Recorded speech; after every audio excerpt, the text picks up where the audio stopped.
Okay. Now I need tablet, I need drink.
Cat.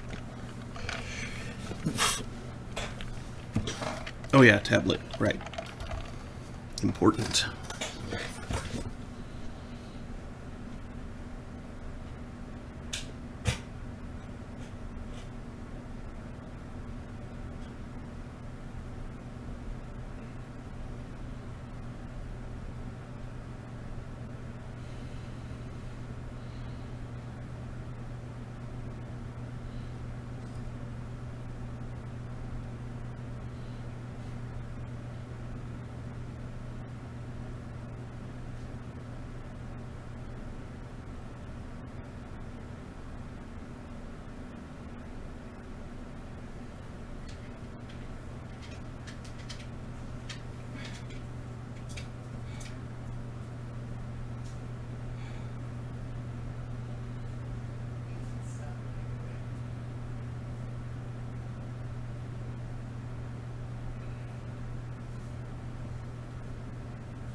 I return with a cat who does not want to be held. Okay, buddy. There you go. And APR sees me. Very good. Hello, Internet. It is 4:01 p.m. on Wednesday, September 23rd, 2020. I'm Mark Amsrai, DJ Amstrack, and I am holding court a little later than I would like to be, but that's fine. No big deal.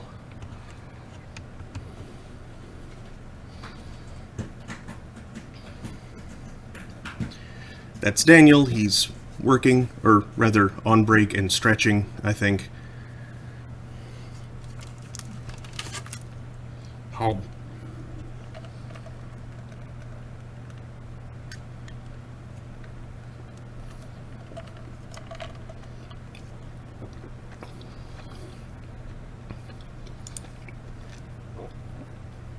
Today, I am going to be continuing Shadowrun Dragonfall.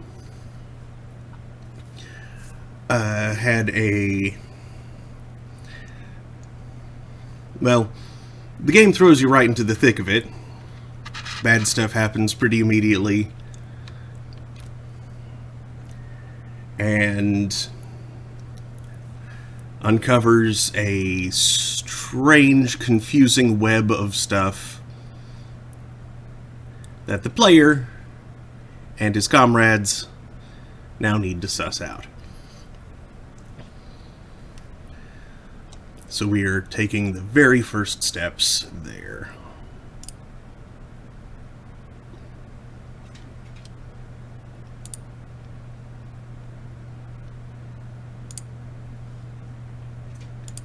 So let's go ahead and get on into it.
cheap sign drone in blocking...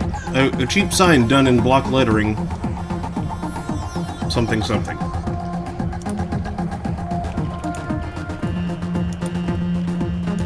Oh, there is a line across the stairs there. Dang.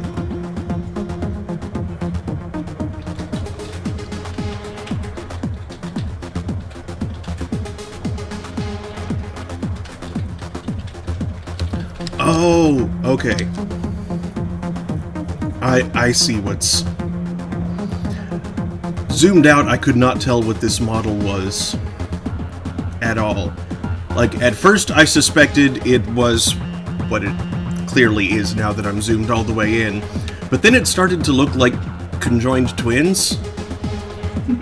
Or possibly just like the same model in two different positions, like it had futzed up going between positions, and so like left a copy of him in one position while he moved to another.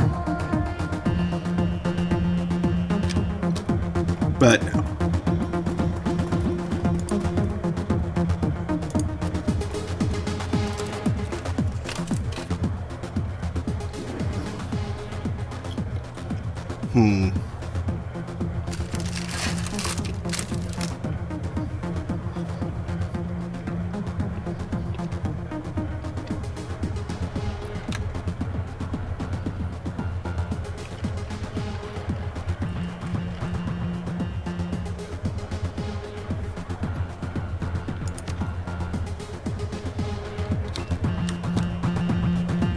tablet's taking a long time to bring up the chat.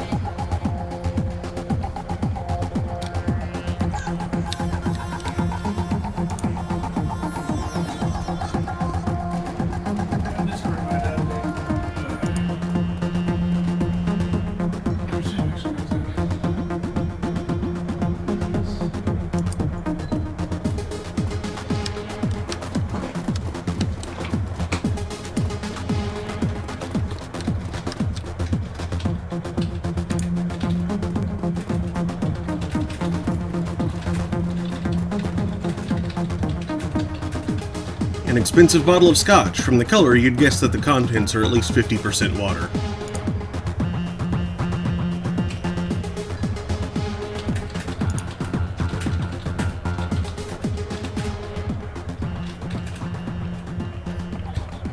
Silka looks up at you, a look of abject misery plastered across her face.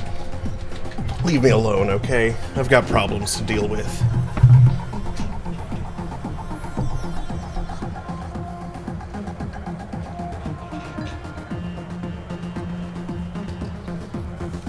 Sounds like the new management stole your property. Answer some questions for me and I'll help you get it back.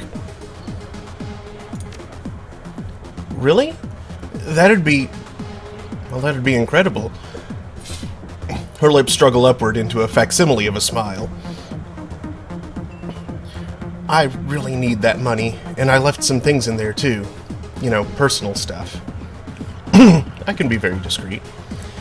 My stuff should be up in room 304. That's where Nadja and Sarah were staying until... or, I guess, Nadia. Well, you know, I'll be waiting right here when you get back down. So, what did you need to know?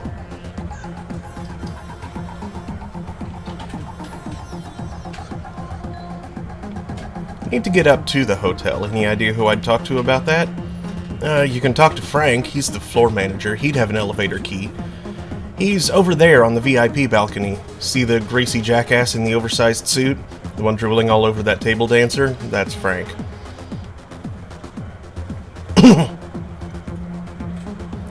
Tell me whatever you can about the gang that's taken over the hotel. Bad guys. I mean, like, real bad guys. The gang that used to run this place wasn't all bad. They kept the cram flowing, and the prices weren't too high. They never hassled me as long as I kept buying. The new guys killed them all when they took over. Now I'm stuck dealing with assholes like Kroner.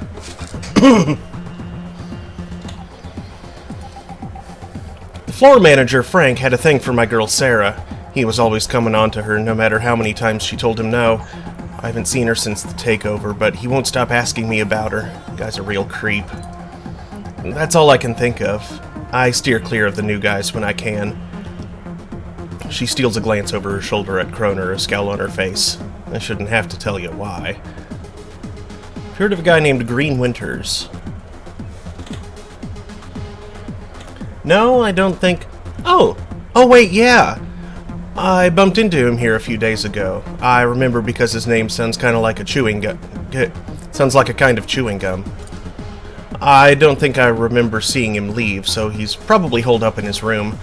I'm pretty sure that there are still some people up there. The ones that the gangers missed. I hear they locked themselves in. What can you tell me about the layout of the hotel? Well, it's a nice enough place, you know, for a factory. Let's see. Well, okay, the second floor is a security station. Lots of high-tech stuff up there. And I've heard stories about the penthouse level, something about a sealed vault. There's supposed to be something real valuable in there, but nobody knows what it is. It doesn't stop them from talking about it, though. Thanks, you've been very helpful. Sure thing, just hurry back with that stuff, okay? I really, really need it.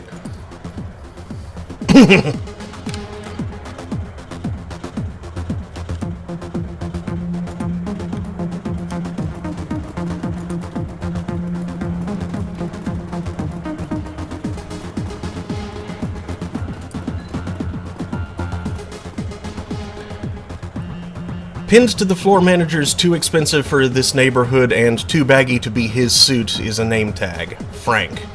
Yeah, what you need? Reluctantly, he shifts his attention away from the elvish dancer swaying in front of him.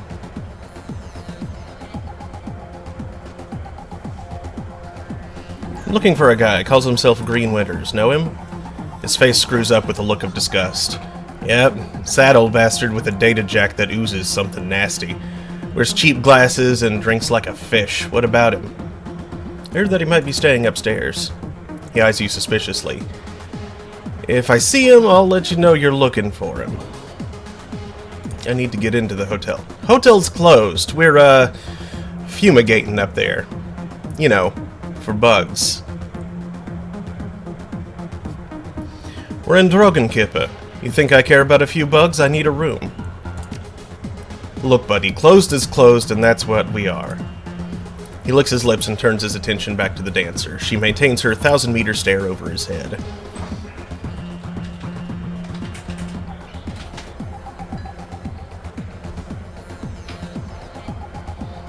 Alright, look, I'll pay you 200 new yen for access to the elevator. I have business upstairs.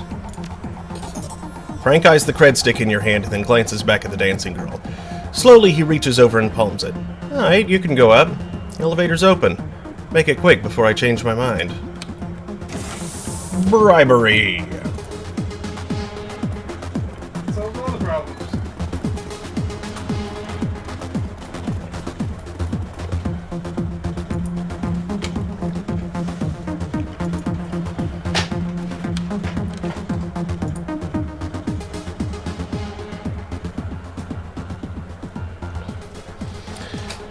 This elevator seems mechanically sound.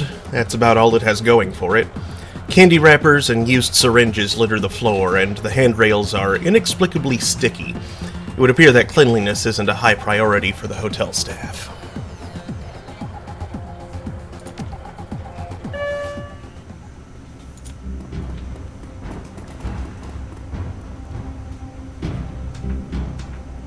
Vortun.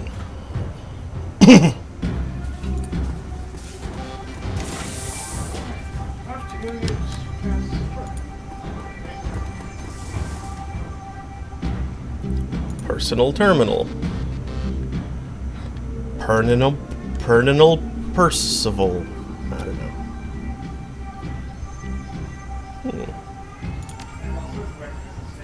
Also, we might need to do the casting a little bit. That falls like an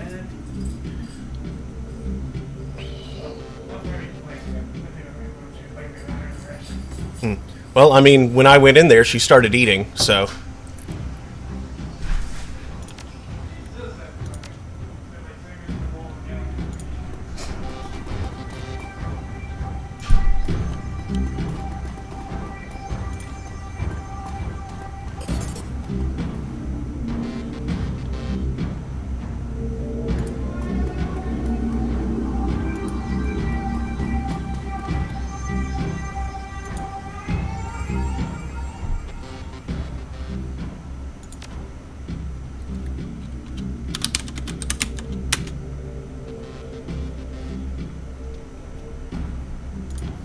Yeah,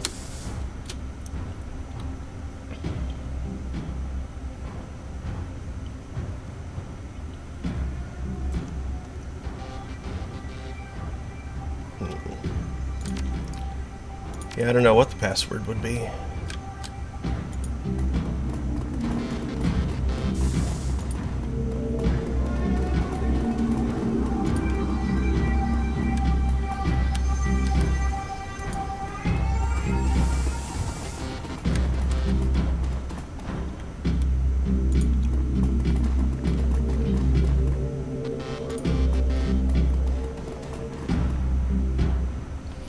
This section of wall seems to be buckling under its own weight. The aging wallpaper that lines the rest of the hallway is long since peeled away, revealing the structure of the wall underneath.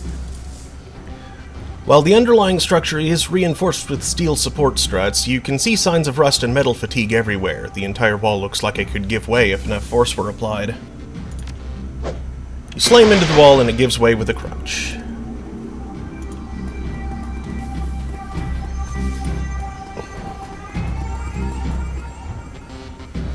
Searching through the clutter on the desk, you find a small synth leather-bound journal. Leafing through the pages of the book reveals only a couple of entries. Each of them is scrawled in frantic, barely legible handwriting with crude doodles filling up the margins. Okay, I know Eddie's up to something. Like, I heard him today talking to that guy who works in the kitchen, asking him where the cleaning supplies was at. I've seen Eddie's room. The dude never cleaned a day in his life. I'm gonna follow him tomorrow and figure out what his deal is. Maybe he's just selling mouthwash to the hobos a block down at the old bus depot. I knew it. Fraggin' Eddie. I saw him yesterday. I was up on the 3rd floor because the vending machine down here was out of soy calf. So he came up and went over to the out-of-order latrine. He punched in the code. Didn't know I was watching, did you, Eddie? Well, I ain't so stupid. He put in 2478, and I'm gonna stay up and find out what he's doing in there.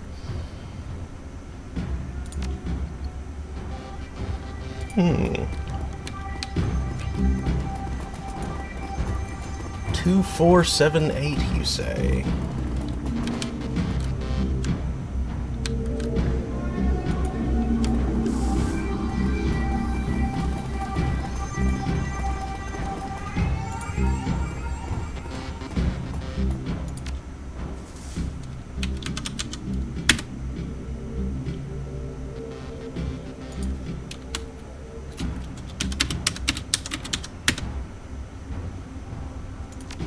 Okay, well that's not where the thing is.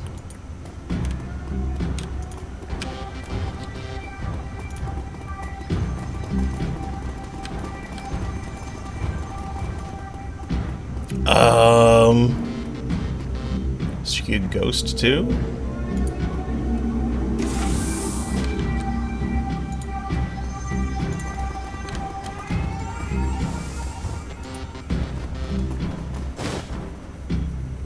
Yeah, a trauma kit. Cool.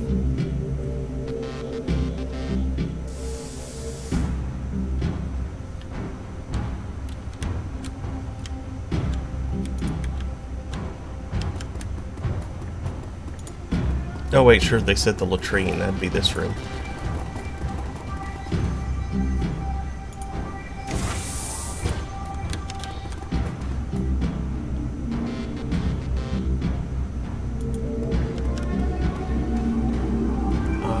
Don't see anything in here, though.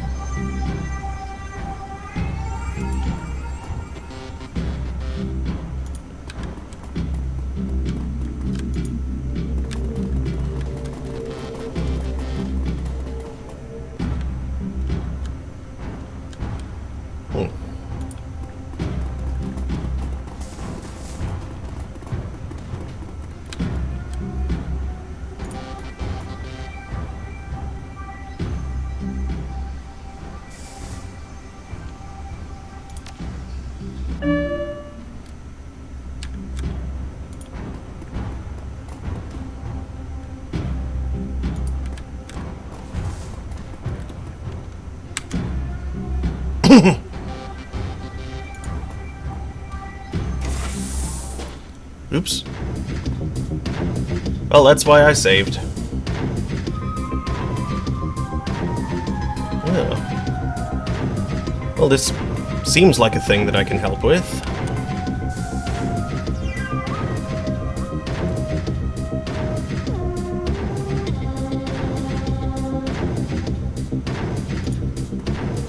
Since these guys are apparently jerks.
Claws.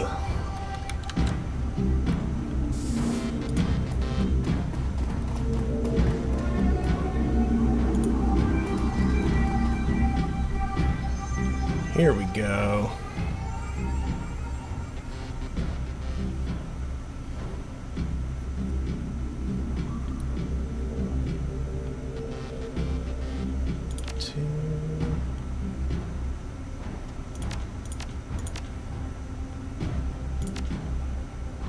Okay, that's not what.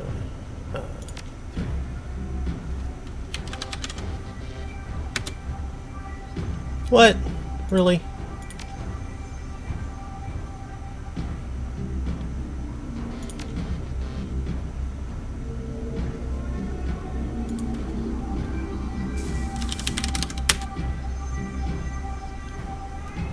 Floor 4, room 405.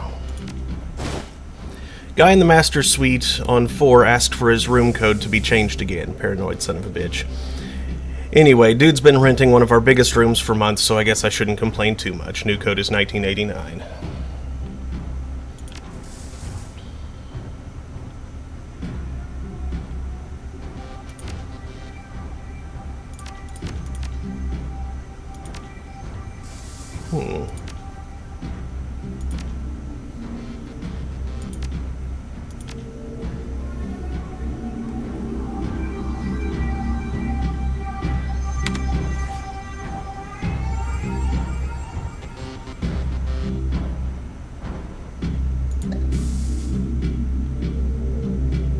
Okay, floor 3 bathroom code, that's what that was.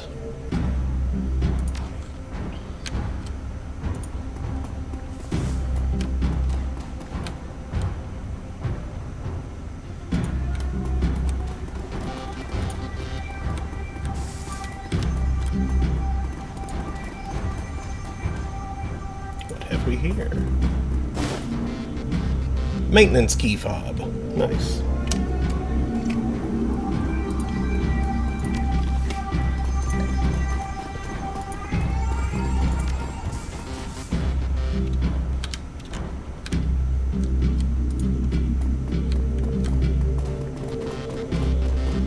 Looks like a maintenance room, but maybe that's a maintenance room.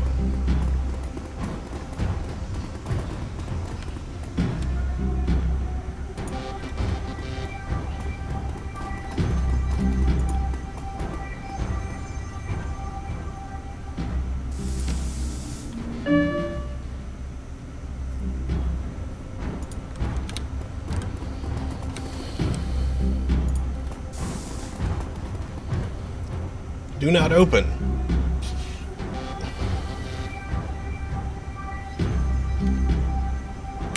Well, it's never much for... Oh boy! That's why you don't open. Dietrich? 1 HP. Oh dear. Oh dear, oh dear, oh dear.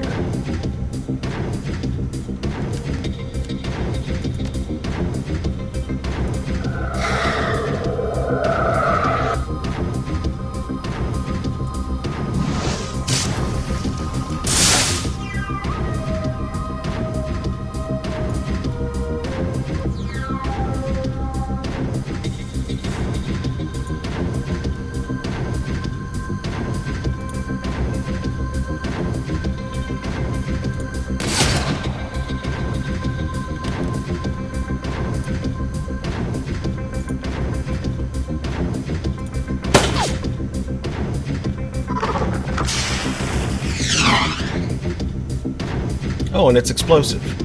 Lovely.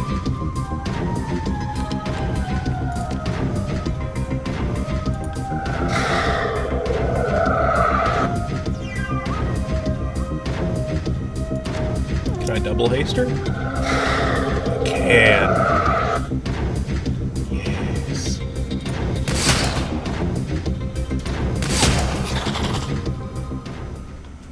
Nice.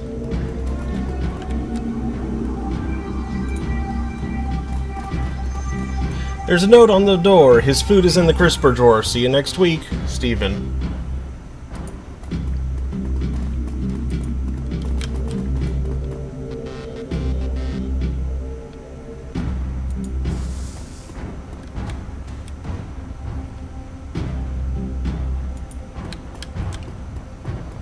Jeez.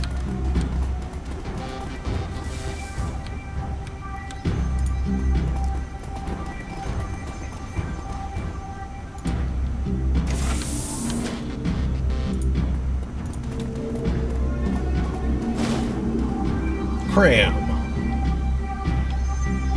Cram it, Clowny.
The floor at this end of the room is beginning to cave in. A trickle of light spills up through the cracks in the floorboards from another room below. With a little force, you could probably open a hole big enough to drop down to the second floor from here. Sure, why not?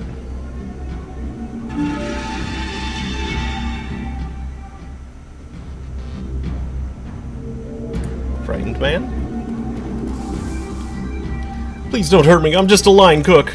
The cook's darting eyes are wide open, and behind them you see pure animal terror. If you let me go, I won't tell anyone, I promise!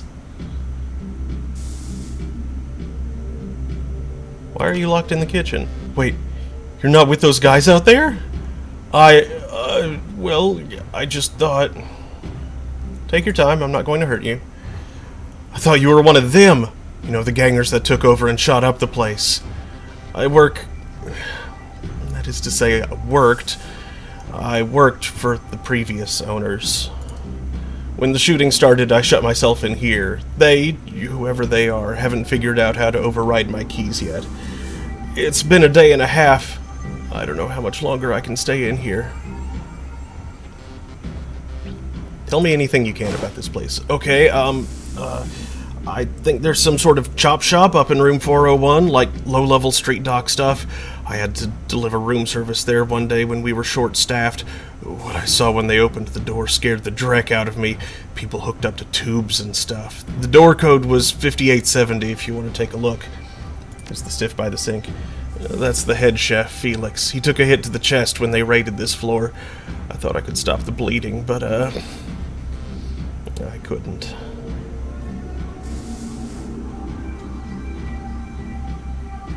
Sorry to hear it. Yeah, thanks. I need to get moving. Wait! You'll help me out of here, won't you? I mean, you're not just gonna leave me to die here, are you? Took care of the guys outside. You should be able to make a run for it. Thank you! I'm as good as gone.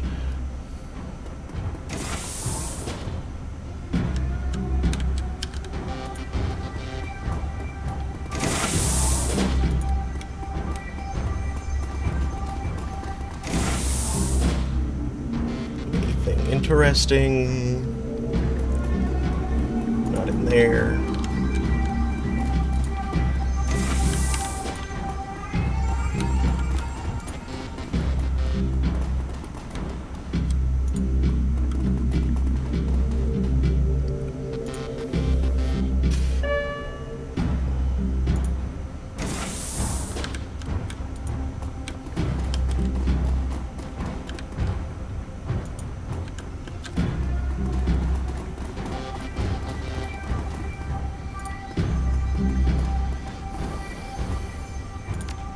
Okay, let's go back to the first floor and check out here.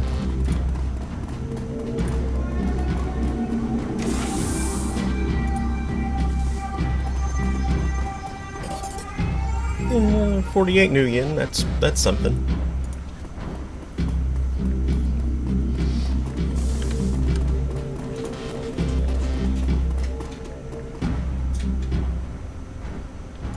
Back to the third floor.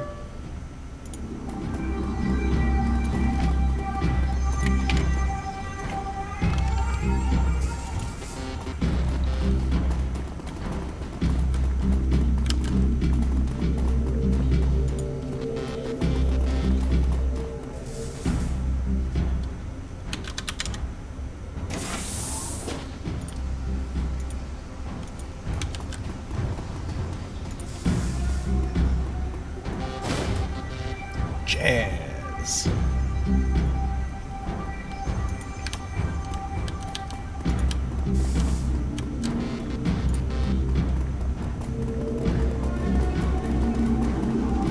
Can't get into 306.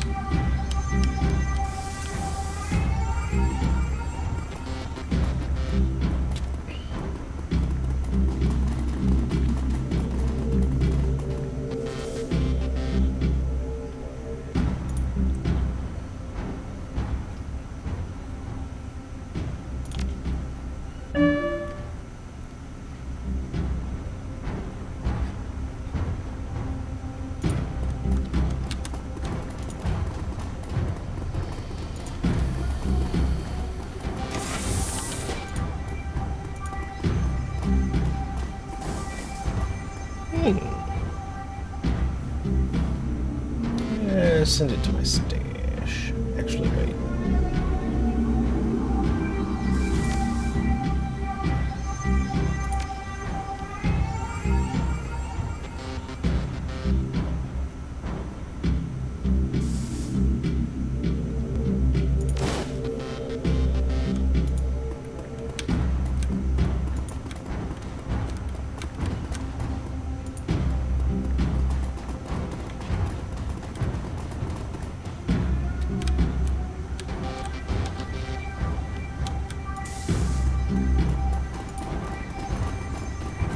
F.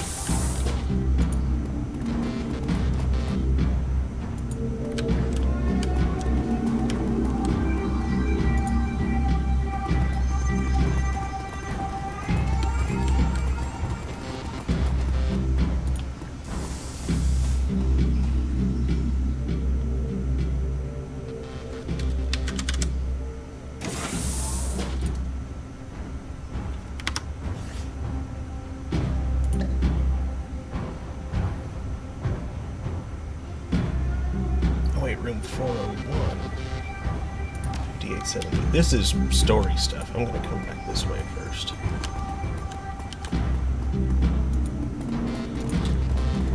I didn't even see the keypad there. Something in Arabic on the walls.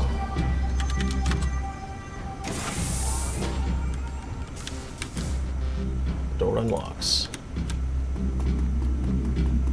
What?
Oh, geez.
of here.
Schematic auto-injector hyper.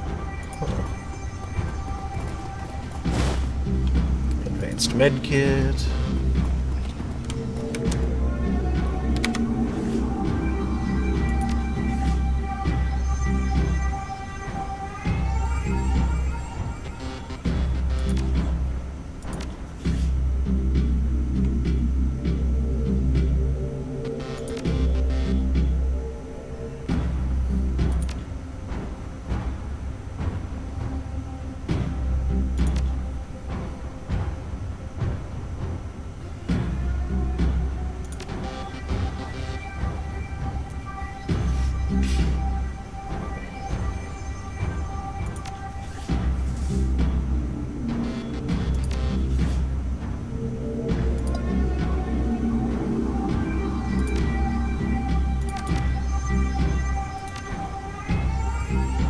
Why can't I use that outside of combat?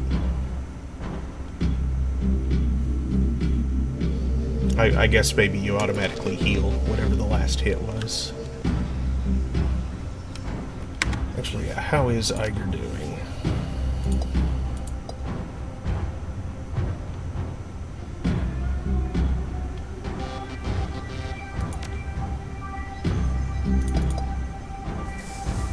Yeah, her HP isn't so bad.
Oh, he looks fried.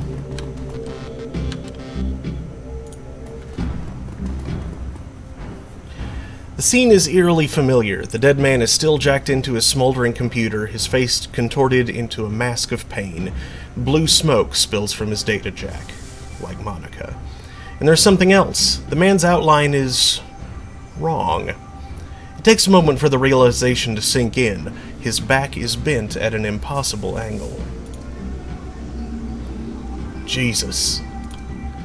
Looks like he convulsed hard enough to break his own spine. Is that even possible? You tell me. Iger kneels beside the corpse, bending to peer at his face. Matches the description that Altug gave us. It's Green Winters. She straightens, glancing back over at the body before returning her attention to you. This what happened to Monica?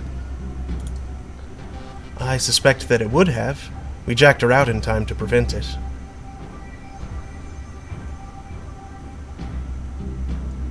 Hell of a way to go. Yeah, I'm getting that. Iger takes another glance at the broken corpse, and you can see the uncertainty growing in her eyes. I've seen biofeedback deaths before. Never seen anything like this. Kneeling to inspect the body, you find smears of blood on the carpet under Winter's right arm. Moving the arm aside, you find a number written across the floor, 91612. You use your PDA to take a holopic of the number and the body, then step away.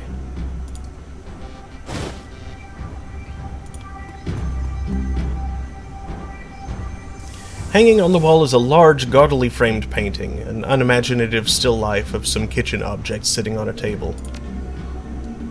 There's nothing behind the painting.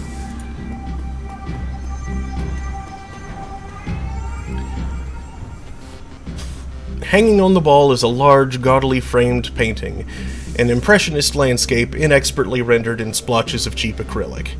A nameplate in the frame reads, Hearts Mountains, 2011.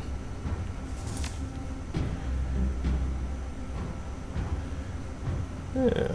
What was it? 21418? That wasn't it. Mission items. 91612. How did I get 21418?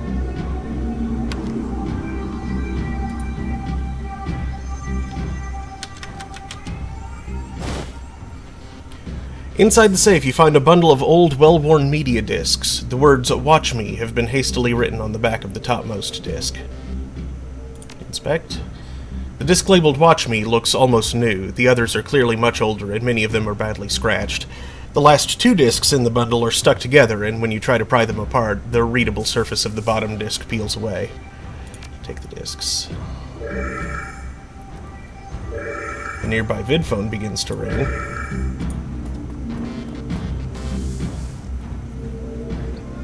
Hey there, Chief. Don't hang up. I've got a proposition for you. I'm listening. You've probably noticed that this building is under new management, right? And judging by the fresh corpses that I'm seeing strewn all over the hotel, I'm gonna guess that you don't like the new guys any better than I do. Well, I'd like to make you an offer. You help cover my escape, and I'll get you into a secure vault on the top floor, belong to the leader of the gang that used to run this place. Trust me, it's still secure. I set up the security protocols myself. The last Decker they brought in to take a crack at it came back out on a stretcher. They haven't found too many volunteers since then. Tell me about the gang that used to run the hotel. Yeah, they called themselves the Schwarzenherzen, and they pretty much ran the Dragonfall until a few days ago. They weren't a pleasant bunch, but they were better than the jackasses we've got in here now. Let's deal with the new gang. They're terrible people. Real bad guys, all of them. Look, I don't mean to rush you, but we can discuss all of this later. You know, after we get out of the building full of murderous thugs. What's in the vault? Gear, money, you know, lots of good stuff. Well, I am a fan of good stuff. As are we all. So, shall we go grab it? Yeah, where do I meet you? Room 505 on the penthouse floor. Come rendezvous with me here and I'll take you to the vault.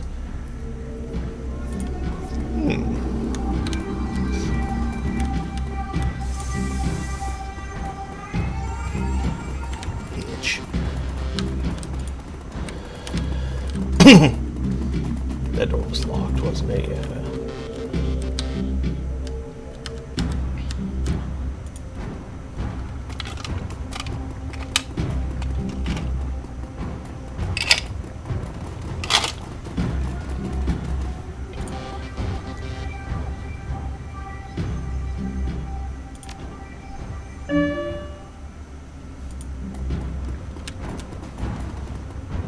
Psst, over here, buddy.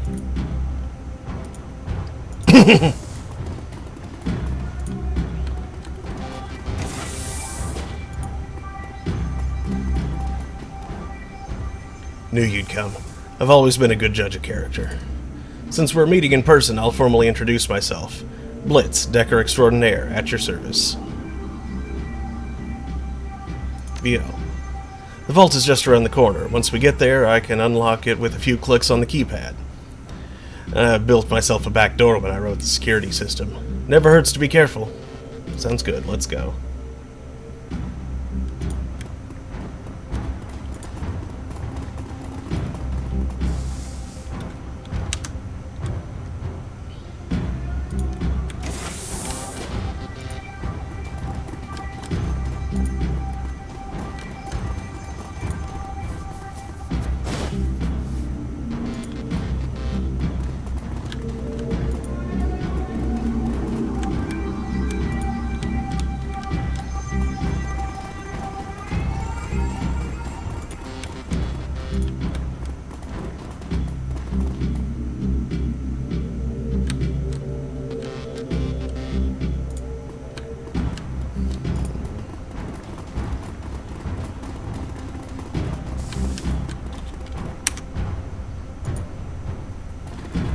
checking that out.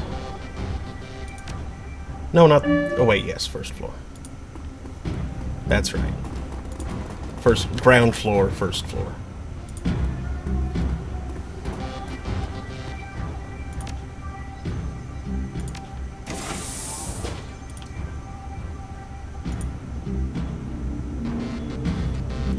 Ooh. Predator. Smart Link Ares Predator.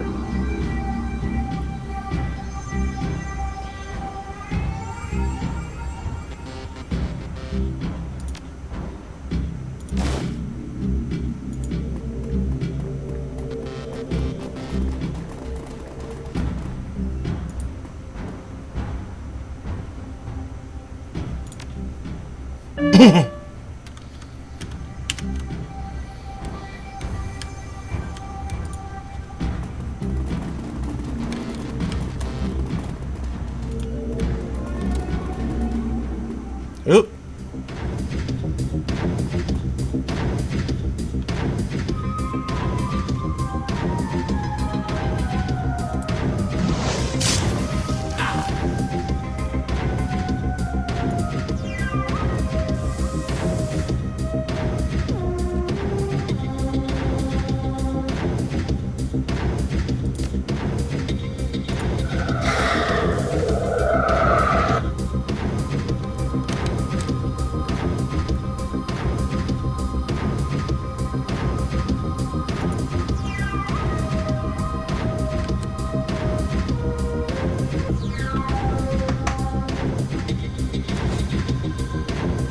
I don't know that number, so I'm not going to answer.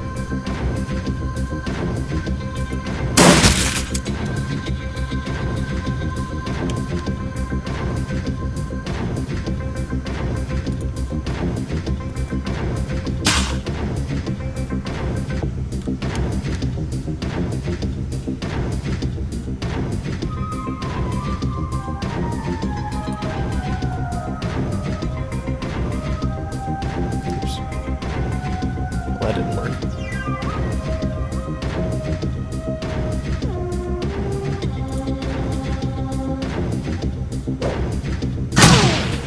To kill your own guy, jeez.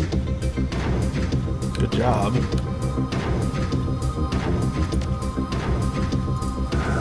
Haste for Iger.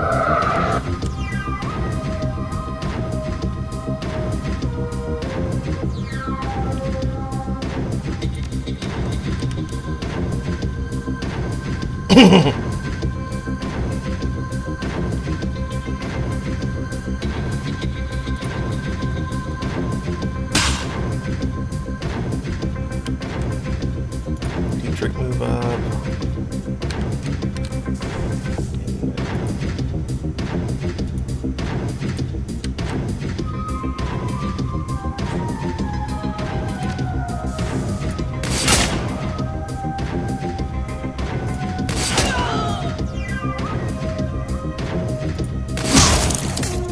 Yeah.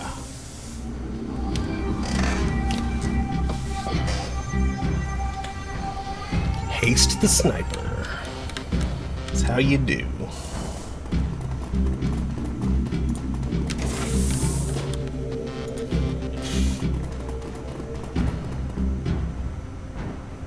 Nothing interesting in there.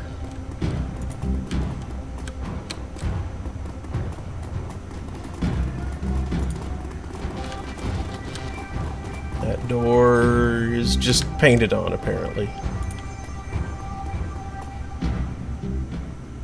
Alright, here we go. Tap a tap tap. Done. Wait, when did that thing get installed? Take cover! Ha! Great.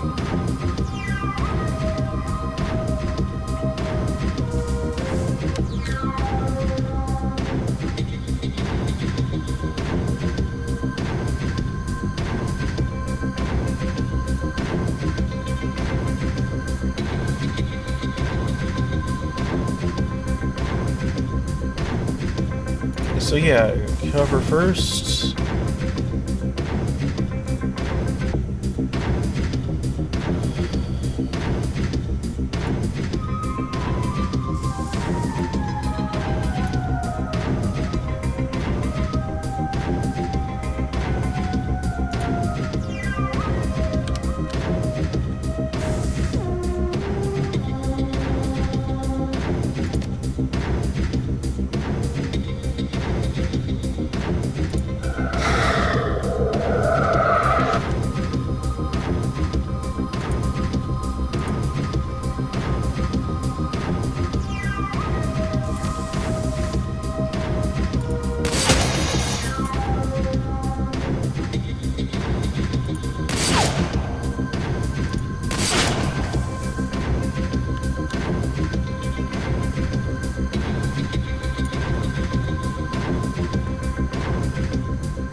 don't have drone control.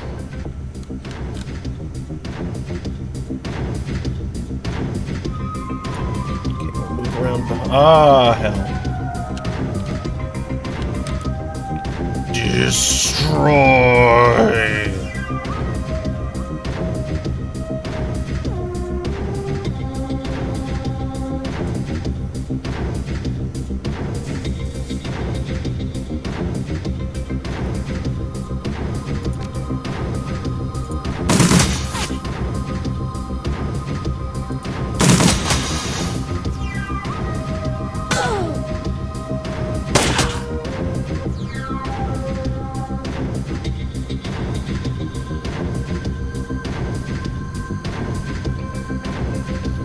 You know what? This isn't going terribly well, so I'm just going to charge in and see what I can do with this.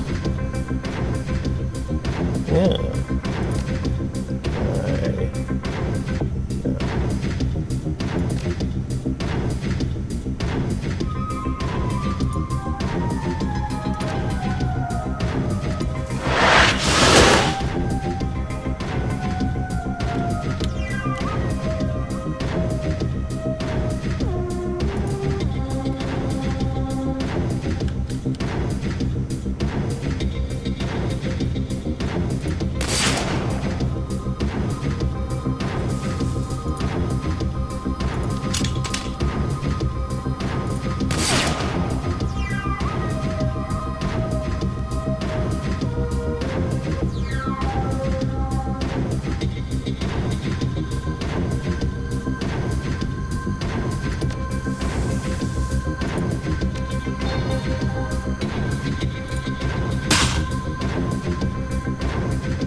Okay, well, F.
And of course.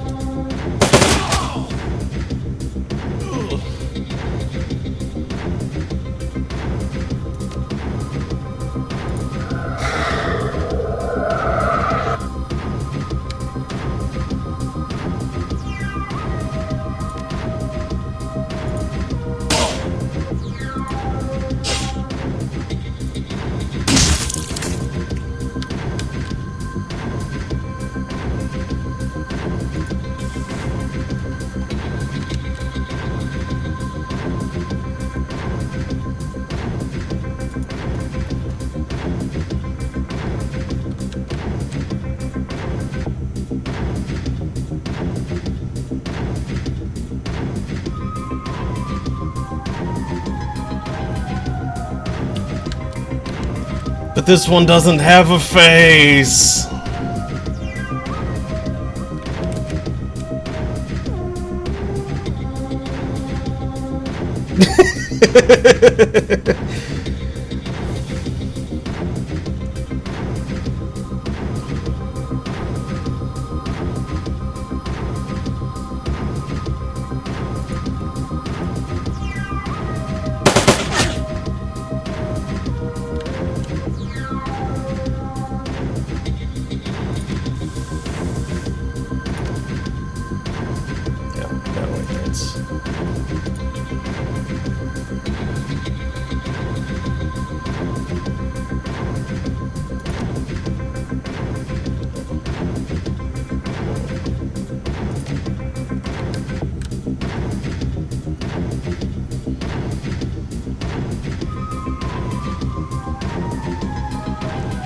Okay, fine. Slash it. Ah! Did not work. Throw a knife at the gun. And get into cover.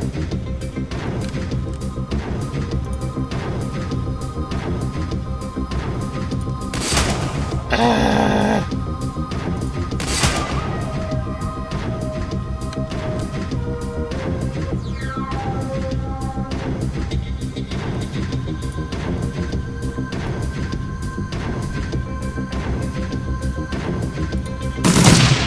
Got it. Whew!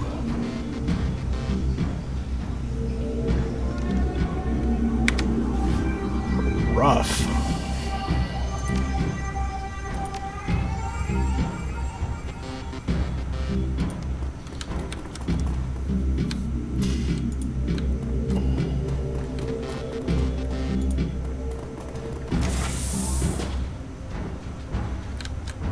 Huh?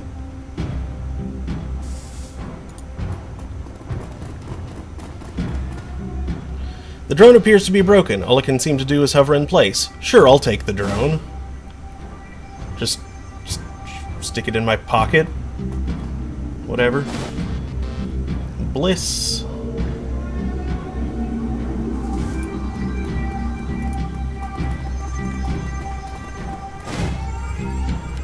Drug formula jazz. You like jazz?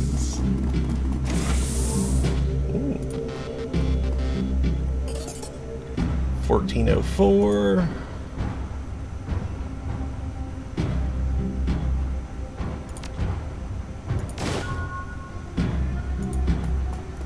That's all he had in there? Drac.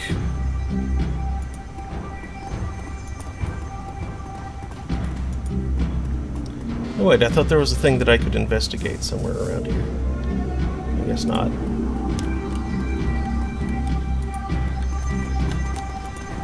Take a closer look in this room. There's probably nothing of interest.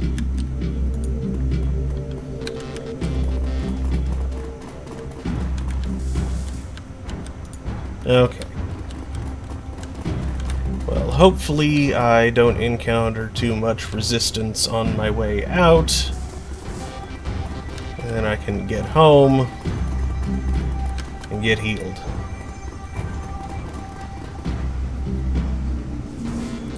Jeez, why is the battery on my tablet running so low? It's plugged in.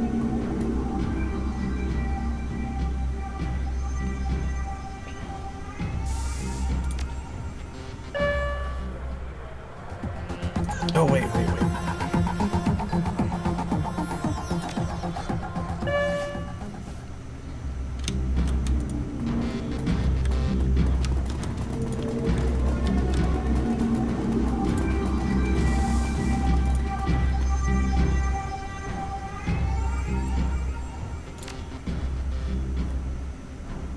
Oh, I can't have my Decker just figure it out? Okay. I wonder.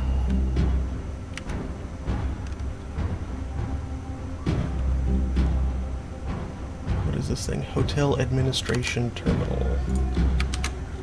Shadowrun, Dragonfall, Hotel, Admin Password.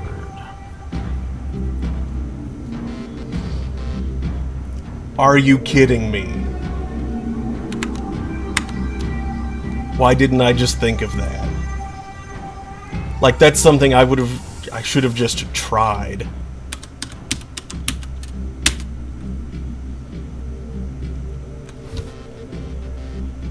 Hilarious.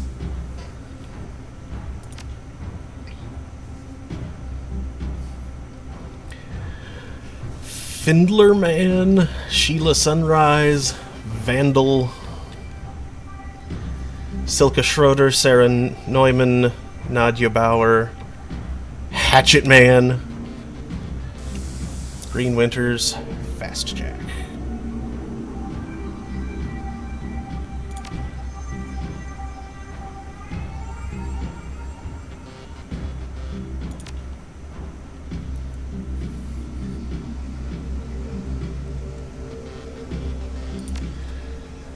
Schroeder, cramp habit, 2 inhalers a day, preferred customer.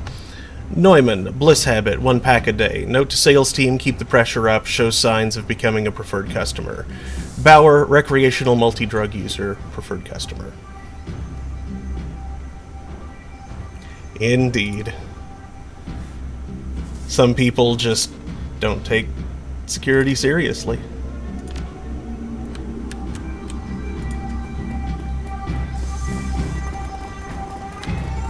Well, that didn't get me anything particularly useful or interesting, but yeah.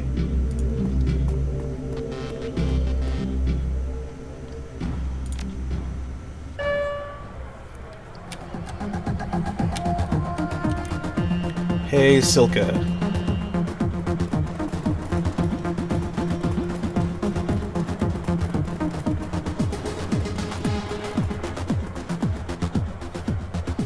Have you found my stuff yet? I really need that money.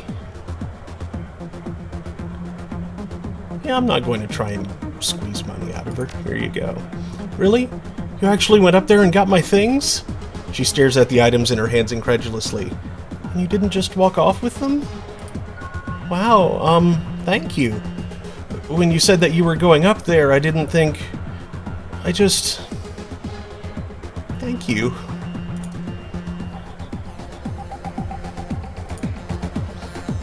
Oh, hey again, what's up?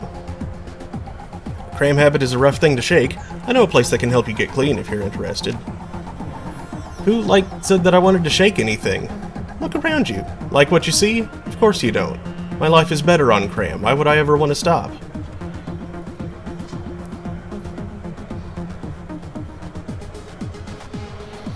You're not just hurting yourself. You're giving power to these assholes. So, what do I care? They can do whatever they want as long as they keep selling me cram. That's my point. Look at this place. Cram is just a means to an end for these people. They'll bleed you dry and leave you with nothing, Silka. It's not like they own me. I'd just leave if I wanted to. You don't believe what you're saying. I can see it in your eyes. But it's true, Silka. You can leave if you want to. Stop it. Please, just stop, okay? I don't need your help and I don't want it. As strong as Silka's words are, her voice sounds unsure. From the way that she's fidgeting, you can tell that you've struck a nerve. You're near rock bottom, Silka. When you hit it, there'll be nowhere to go but up. Yeah? Maybe so. But what makes you think that you're the one to help me? What makes you think that anyone can? Experience. But nobody can help you if you're not ready to help yourself. If you want people like Kroner out of your life forever, you'll think about it. All at once, something changes in Silka's face. She averts her gaze and pauses for a long moment. Her sweaty hands clench and unclench. Finally, she clears her throat and looks back up at you. What you've said, it makes a lot of sense. She blinks, steals a glance back at Kroner and shudders. You're right, I need help. I'll take you up on your offer. I should probably tell you, I've tried to clean up before. Lots of times. Never really worked out.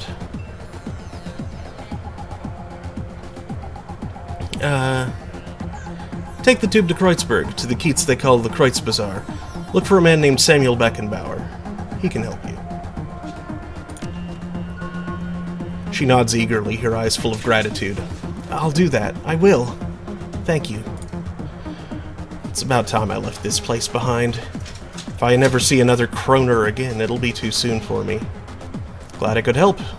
Take care of yourself.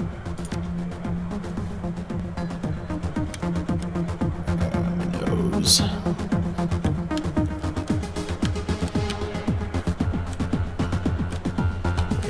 let's get out of here.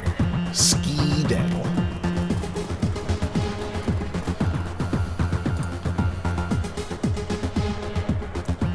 Hey, thanks for the assist. Can't tell you how happy I am to leave this place behind. No problem. Say, you wouldn't happen to need a Nova Hot Decker, would you? Because I suddenly find myself unemployed. As it happens, we could use a Decker, yes. Excellent. Fantastic. I promise you, you won't regret it. Blitz has joined your team.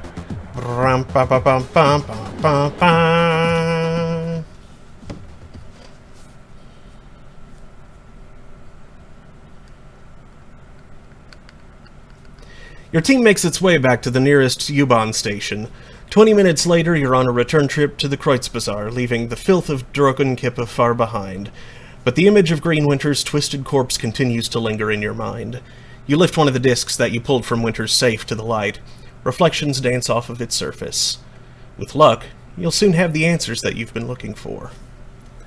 I need more to drink. I'll be right back. Oh, sorry, Remy. I nearly kicked you in the face.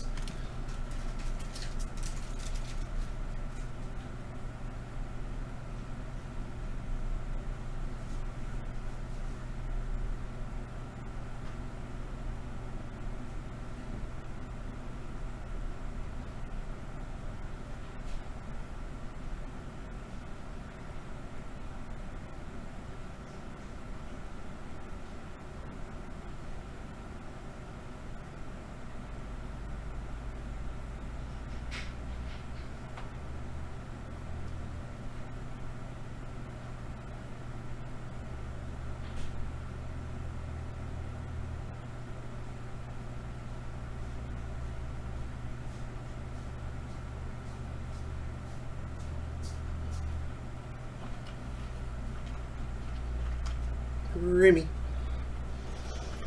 Yeah.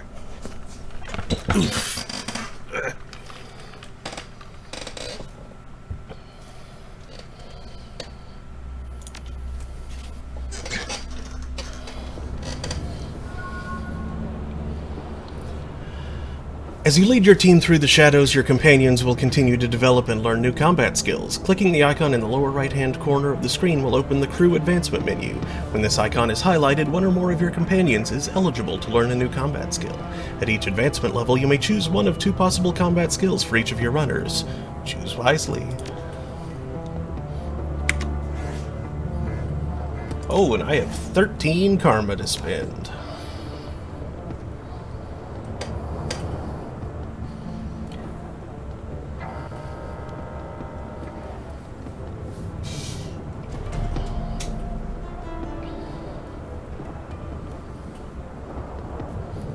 Time to get charismatic.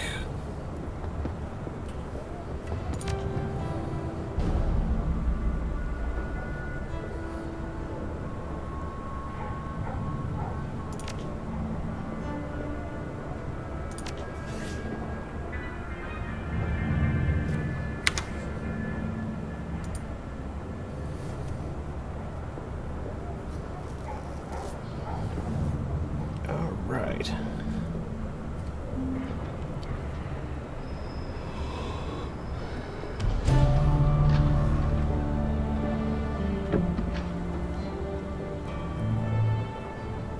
Ooh, that's nice.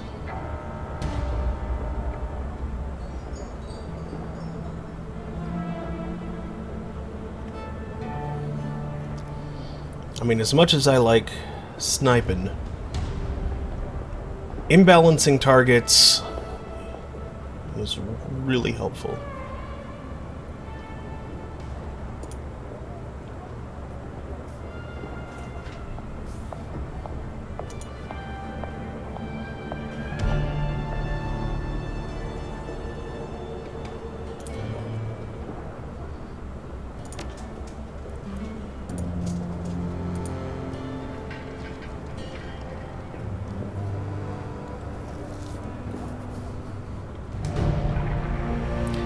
Gains a melee attack, a razor slash followed up by a kick, pierces up to 1 armor, may do AP damage.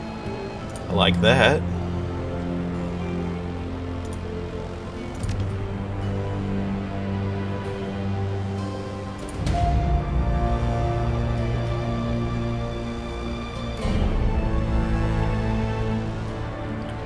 Nice. Electrocore is a really good spell.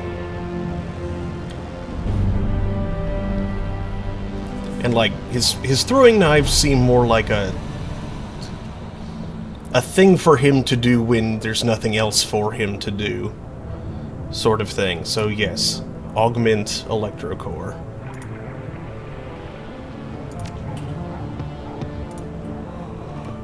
Okay.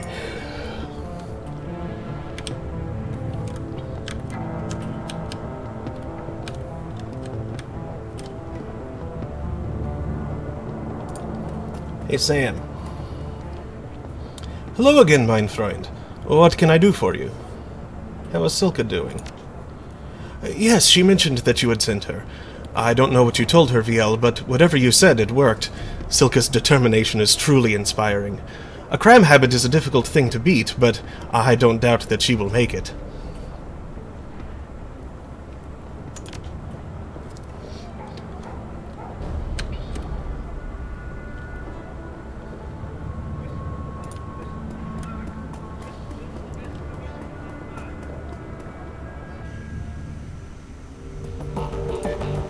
Hoy, Blitz.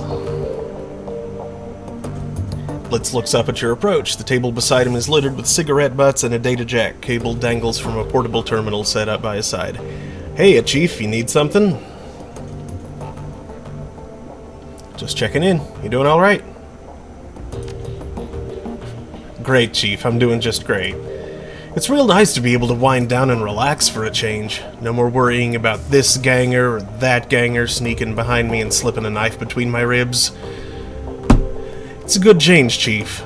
Gotta say.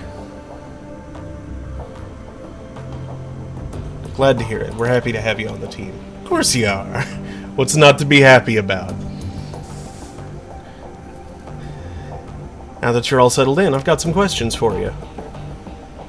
Blitz glances wistfully back at the terminal on the table, then turns back with a sigh of resignation. I suppose, but try to keep it short, okay, Chief? I got things to do. How long were you in Drogen, Kippa? I ended up there after the Anarchist Revolution of 39.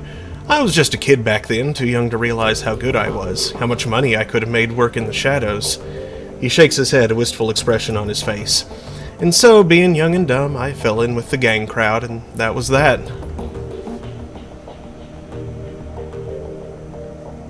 Yeah, I'm not gonna ask why I should trust him. He seems cool. Thanks. Take care, Chief.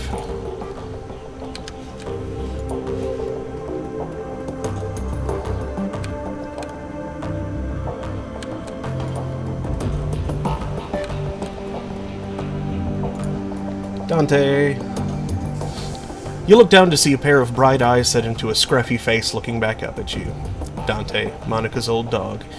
Looking down into those huge brown eyes, you see intelligence and sadness.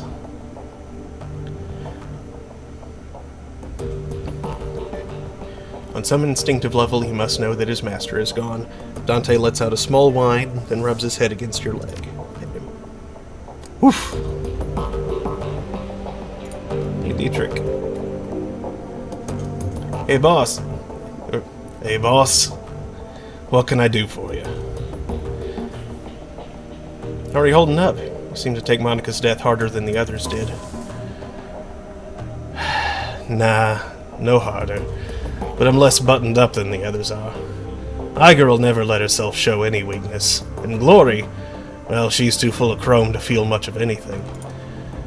Me, I don't give a damn. I've spent too much of my life putting on a show for others already. What do you mean by that? I used to front a punk band way back when. Believe it or not, I've spent a pretty good chunk of my life on stage. Whenever we were playing, I was living up to our fans' expectations. Spouting off, getting into fights, getting drunk, getting laid. And not a bad life, all things considered. You can sing? I was the front man for a punk band, boss. F no, I can't sing. But I wasn't half bad at riling up a crowd. What was your band called? Maybe I've heard of it. Oh, I doubt it, boss. We never really got any airplay. Since when did airplay have anything to do with good music? Fair point, boss. Alright, I'll tell you. The band was called Messerkampf, spelled just like it sounds, in big capital letters with an exclamation point. We weren't a big act or anything. We sold a few records here and there, toured around Europe. Same story you'll hear from a bunch of other washed-up old relics, I'm sure. We had a decent following in England, and we holed up in London from 31 to 36. Spent most of our time slumming it around the East End and picked up enough Cockney to irritate the folks back home. Truth be told, that whole chapter of my life is a bit of a blur. We didn't do it for the fans, or the fame, and we sure as shit didn't care about money. All that mattered to us was staying young and drunk and angry. He takes a moment to examine his gnarled hands, a sad smile on his face. We managed the second two. Good God, where has the time gone? Dietrich shakes himself from his reverie and looks back up at you. That familiar, easy grin returns to his face. Well, anyway, boss, everything ends eventually, and I washed my hands of all this years ago. So let's change the subject, if you don't mind. How'd you go from fronting a band to running the Shadows? It wasn't as big a leap as you'd think. I already had a healthy disrespect for authority, and I had the magic to back it up. One nice thing about shamanism, as long as you keep your idol happy, it doesn't matter what else you do.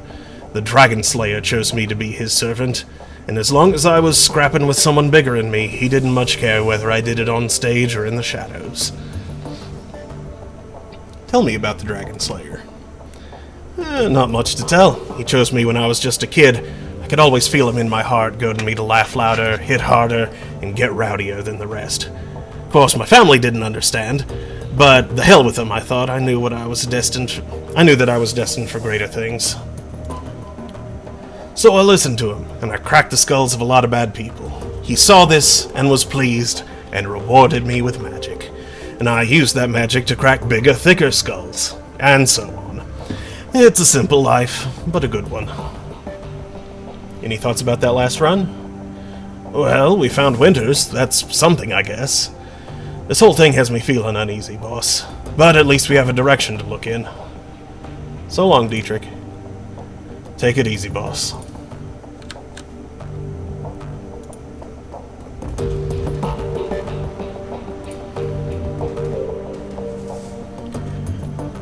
Iger turns to face you. There is a pained look on her face. Look, I owe you an apology. I'm listening. When Monica died, I was pissed. That probably doesn't come as a huge surprise, but I took that anger out on you, and I shouldn't have. Seeing Winter's body like that was enough to convince me. You couldn't have done anything to help Monica, and I couldn't have either. We're dealing with something new. Monica was a good friend of mine. Her death hurt. I got carried away, and I said some things I shouldn't have. I want to apologize for that. Anyway, that's all I wanted to say. There are a few things I want to say. She stops and turns back to face you. You can see the wariness behind her eyes. Go ahead. Nobody's stopping you.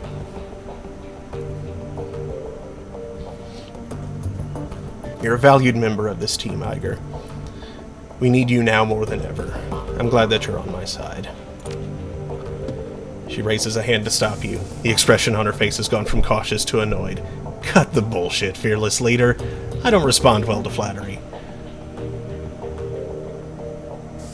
I wasn't trying to flatter you, Iger. I only wanted to tell you how wonderful and valuable I am. Yeah, I got that part. Now that you've given me a pat on the head, I suppose that you expect me to fall in line like a good little soldier. You know, there's nothing easier or more hollow than an empty compliment. It's cheap manipulation, and I can always see right through it. You should go. I've got prep work to do for our next run, and you've got more important things to do than watch me pack my gear.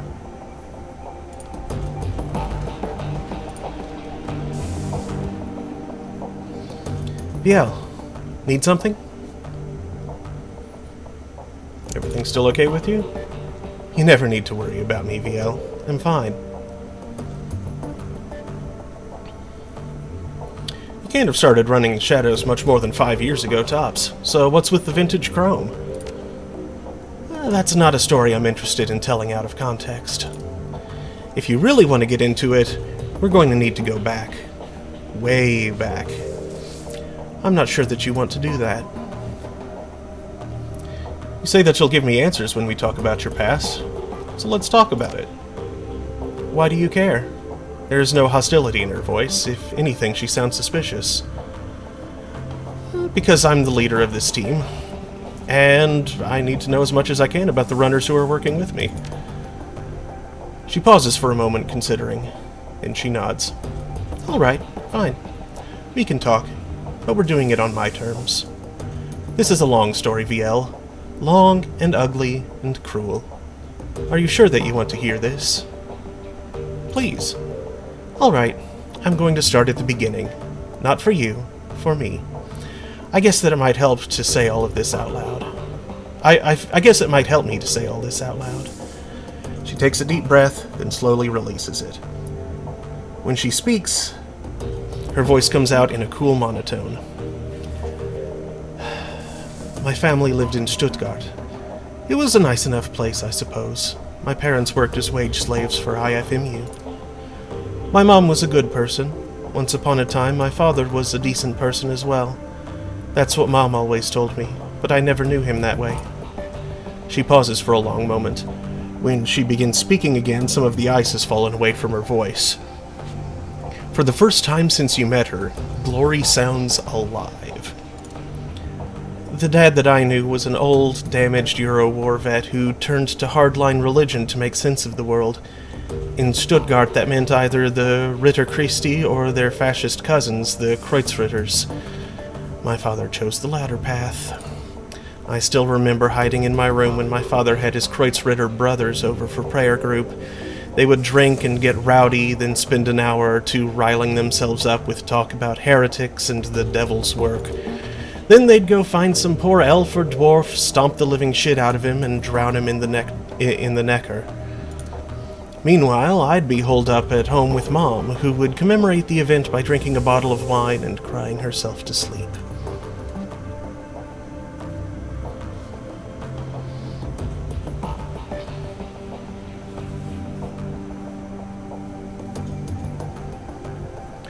I'm sorry, Glory. No child should have to grow up around that. Thanks, Viel. This is difficult for me. Thank you for making it easier. Anyway, aside from the fact that my dad and his buddies were a bunch of murderous assholes, life was pretty normal. I went to school, made friends, hung out with my mom, kid stuff. Then I turned 14, and everything went to shit. Glory pauses, then swallows hard. Ever so slightly, her cheeks flush red. Suddenly, she looks self-conscious, as if she's just snapped out of a trance. As quickly as it came, the flush of emotion disappears. Her voice frosts over. I don't want to talk about this anymore.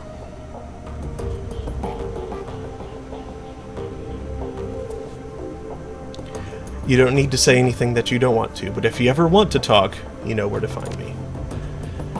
Thank you for your understanding. Glory stares at you through cold, dead eyes. Now let's get back to the job at hand, shall we?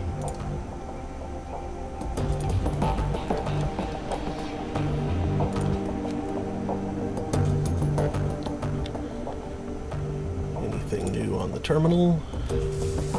A blinking message says I have 0 unread messages. Great.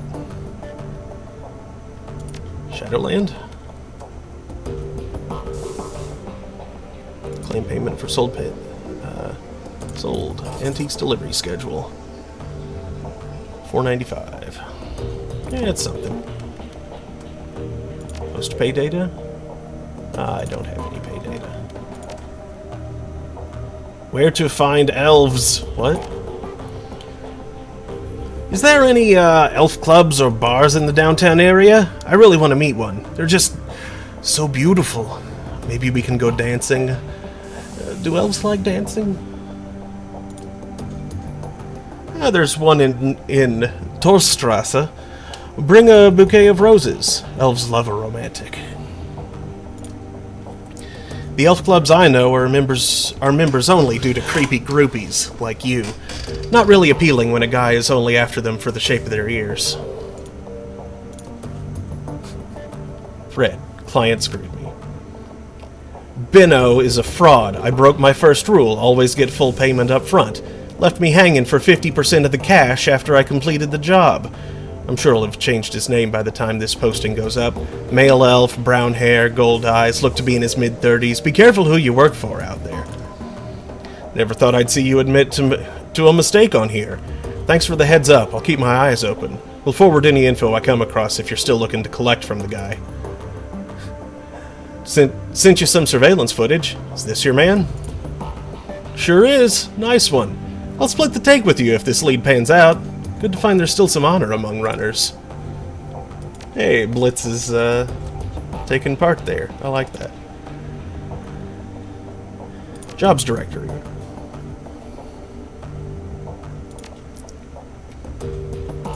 Nothing. Walk away.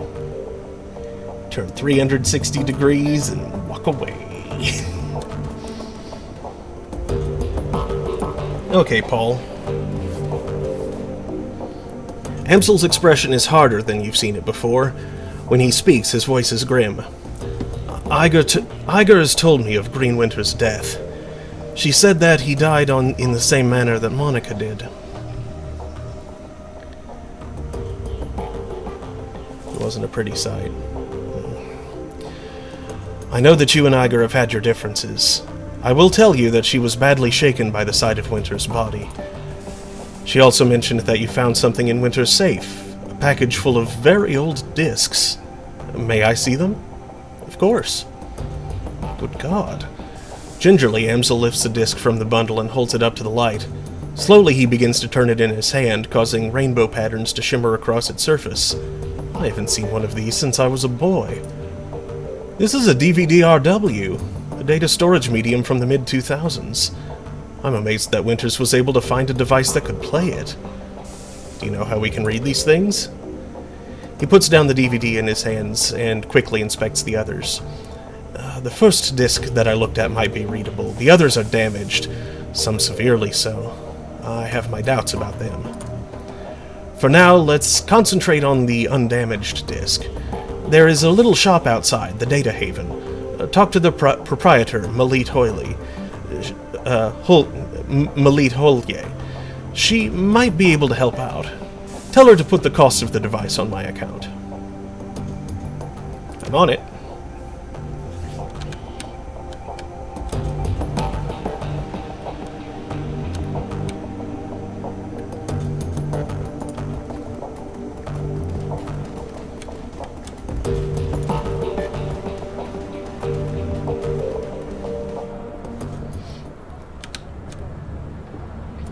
Hey, Malit. Welcome back. What can I do for you? I, acquired this drone. Can you get it up and running again? Yeah, probably. It might take a bit of doing, though. I love working on these old Corp drones. Can't make you any guarantees, but either way, it's on the house. I'll leave it in your hands. I'll start on it right now. See you later. Hang on a second. There was something else that I wanted to talk with you about. Yes? Go on, then. I'm listening. I'm looking for something that can play back a DVD-RW. Really? That is old tech. Very old, in fact. Just a moment. I will go look. She turns to rummage through a bin of obsolete components at the back of her stall. Ah, yes, here we are. The dwarf wrestles a mid-sized flat-screen display out of the bin. This display has old enough hookups to connect to a DVD player. RCA, you know. Vintage. The player itself, though, this I do not have. You may wish to try your luck down at the junkyard. There is a scavenger there, a primitive man with a crude disposition. If anyone here in the Kreuzbazaar can help you find your DVD player, he can. But he will almost certainly attempt to overcharge you for it. But you are not here for gossip. Shall we conclude our business? I could give you the display for, say, 200 new yen? Paul Amsel said to charge it to his account. Ah, very well. I will have it packaged up and delivered to Herr Amsel straight away. Best of luck finding your DVD reader. I wish you well.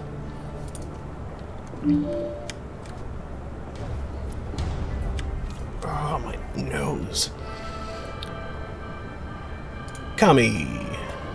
Who was Kami again? Oh, yeah, the niece.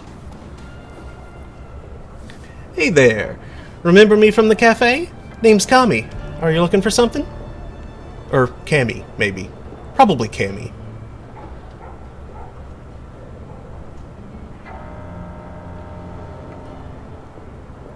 Depends. Is there anything I should be looking for?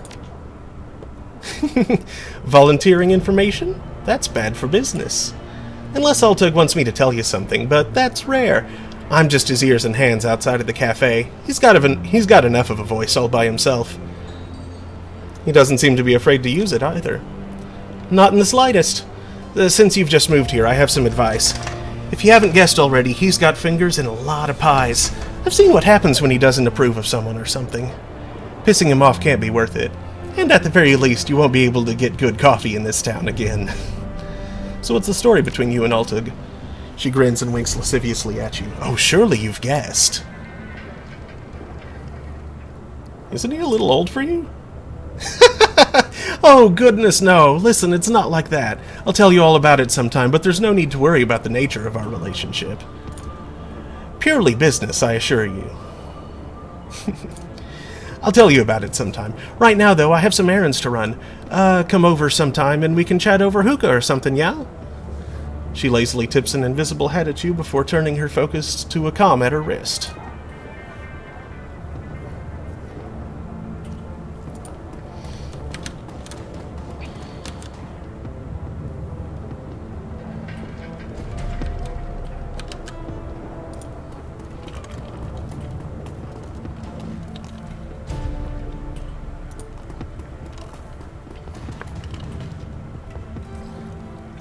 I have information regarding that matter my people were looking into, Effendi. The one involving the surveillance device on my data tap. Altug! I have been waiting for my coffee for nearly an hour already. Are you growing the beans out back? Can't you see that I am speaking to an honored guest, you tower of quivering corpulence? Now then, as I was saying, we were fortunate that you happened upon that surveillance tap when you did. The people on the other end were planning a very bad thing, to be sure. A very bad thing? Quite bad, yes. Monica Schaefer was an important member of this community. More than most were aware of, this Keats was under her protection. You know how it is in the Flux, Effendim. The governance of a place like this is tenuous at best. You never know who is going to be in charge from one day to the next. But Monica was a stabilizing force, and not just because she was dangerous. She was smart and funny and wise, and she had a way with people. They wanted to support her, to follow her, because they loved her. When she was killed, it left an opening for others. It would have meant bloodshed and pain if this council had been allowed to continue their plan. But they did not. We saw to it, you and I. Indeed we did, Altug. The Kreutz Bazaar will maintain its stability a while longer, thanks to us, my friend. Now, what can I do for you, Effendim? Would you like some coffee, perhaps? Coffee? As in real coffee, not soy calf? Yes, for individuals of refined taste. I offer genuine bean coffee from my native Turkey. The cafe owner looks you in the eye. His tone of voice grows low and serious. This is a top-shelf item, my friend, and not for the general public. Only for those few discerning connoisseurs who can properly appreciate it. I think I'm the sort who can appreciate it. Tell me about the Turkish coffee. It is handpicked by my family in Turkey, a true delicacy of the Sixth World. This was considered a luxury even before the Awakening, when bean coffee was everywhere. Every street corner, they say. Borakgazi leans in close, lowering his voice to a conspiratorial whisper. Long hours in the shop have perfumed his body with the commingled scents of coffee, incense, and applewood tobacco. Trust me, if your coffee experience has been limited to soy calf, you must not deny yourself this opportunity. You will see God. Alright, you sold me. How much? This is a specialty item, delivered at some cost. I cannot part with it for less than 50 nuyen a cup. Deal. Very good. Borakgazi hands you a ceramic travel cup, which he then fills to the brim with dark, steaming liquid. The scent is intoxicating. Is there anything more that I can get you? Just killing time. I'll be going now.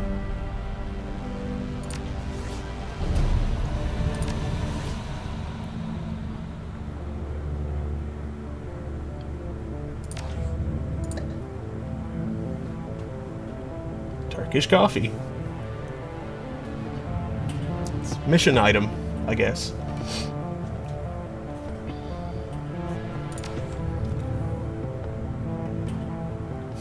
And Dante is still following me around.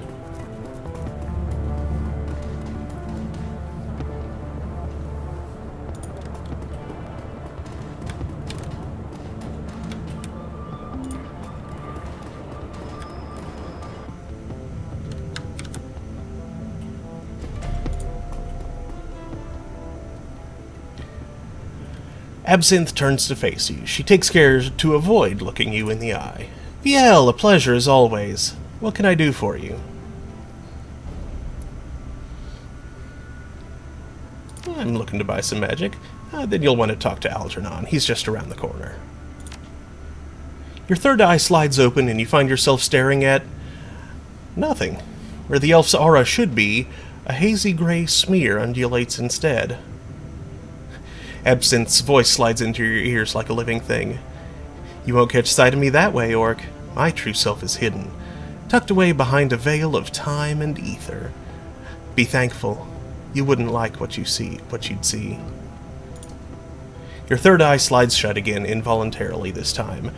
Back in the material world, you find yourself rubbing your temples against a sudden headache. It feels like eye strain, only 1,000 times worse. Don't worry, the pain will fade in time. I wouldn't recommend doing that again, though. You don't need to worry about that. I won't try to read your aura again anytime soon. Believe me, it's for the best. That's all I needed. Be well, Orc.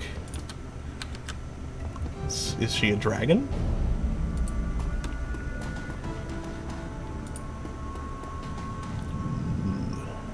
Fancy.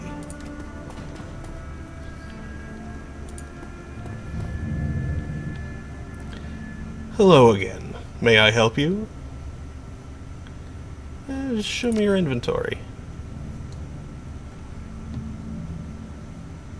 Conjuring.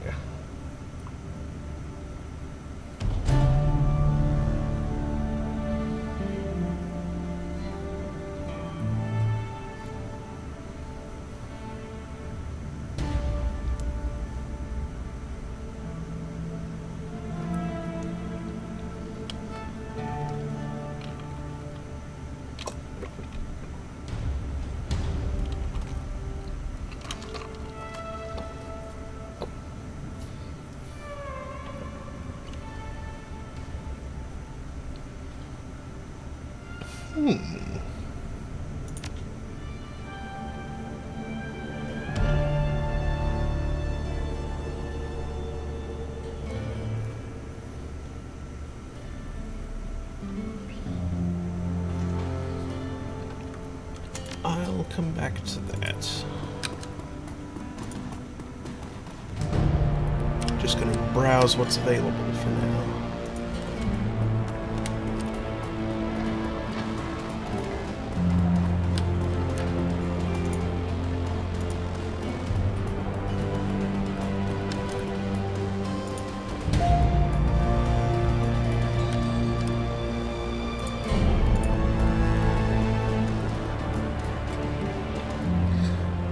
Welcome back.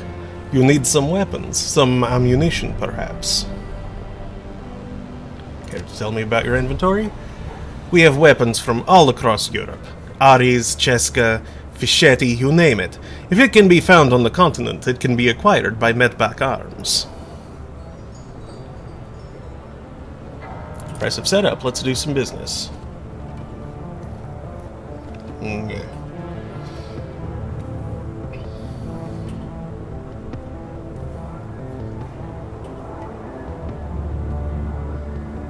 My skills are still pretty low.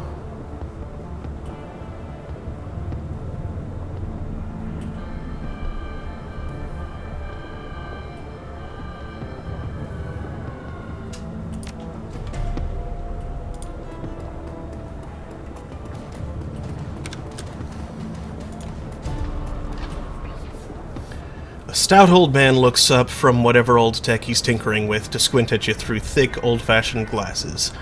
He pushes them up with an oil-stained finger as he straightens up to nod at you. He speaks with a gruff but well-meaning tone, heavily accented with German tonality. Guten Tag. What can I do for you? Malit tells me you're the man to speak to about DVDs. That little shrew sent you my way, huh? Will wonders never cease. Well, introductions are in order, I suppose. Shroty Bookman, at your service. The old man raises a grimy hand in salute. Need something salvaged? Some old components? Vielleicht? We liked? If you liked? Well, I'm not great at German. I'm indeed your man. Wonderful. How about that DVD player? Well, let's see. I think I've got something that'll work for you. Shroddy rummages through the junk heaped on the table behind him. A few seconds later, he snatches a battered plastic lozenge shape from the pile. Ah, here we go. An old Korean player that I dug up last week. 2010 model. A real beauty. Shorty's smile broadens and he gives you a conspiratorial wink. I fixed her up and got her running, but without any fancy discs to read, I've mostly been using her as a paperweight. Sounds like what I'm looking for. How much do you want for it? Shroddy glances back at the DVD player, a rueful expression on his face. Well, I admit I'm a little loath to part with her. There are plenty of folks out there who'd really appreciate an older player such as this, and I don't know what your intentions are for it. I suppose, given the time and trouble I took putting her back together, that I'd be willing to part with her for, say, about 500 new yen?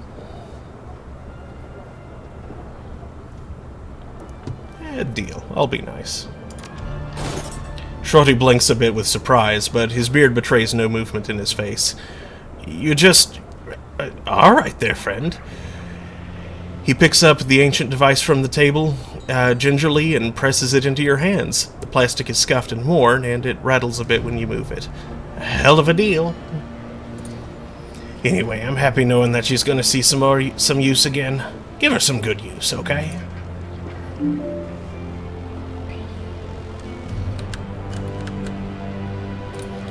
People have it rough here. I don't mind giving them a hand.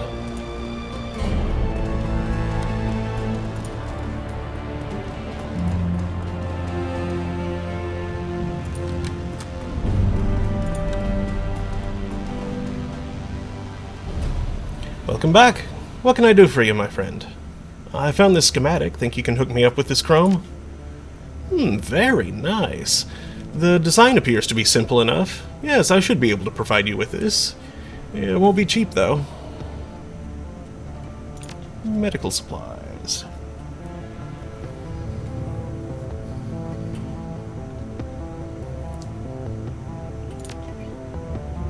Yeah, I could definitely use another trauma kit or two.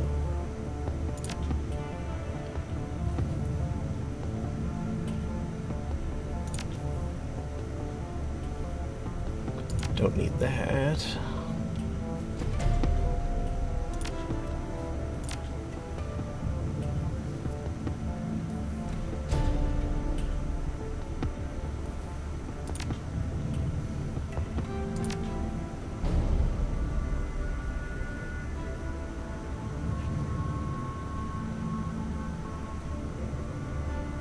Okay.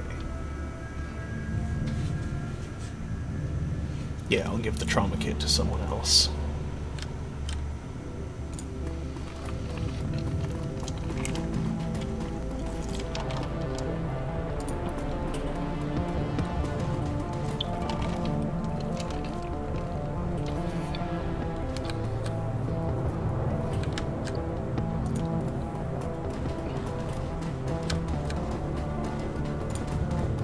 How you doing, Simi? The girl with the chip in her head stands with her eyes closed, rocking back and forth. She looks so frail that a light breeze might knock her over, but she somehow stays on her feet. Whether by coincidence or some kind of preternatural junkie awareness, she opens her eyes when you come near. I know you.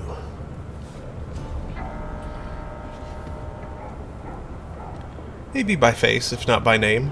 I'm VL. By face, by name, by cry, or by song. Simi Kim is what most people call me. They think I don't know why, but I do, Monica explained.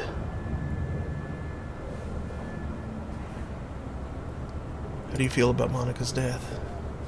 Sad. She never got to have a family. She'll never get married. She'll never be a mother. Seems she was a mother to the whole Kreuzbazaar.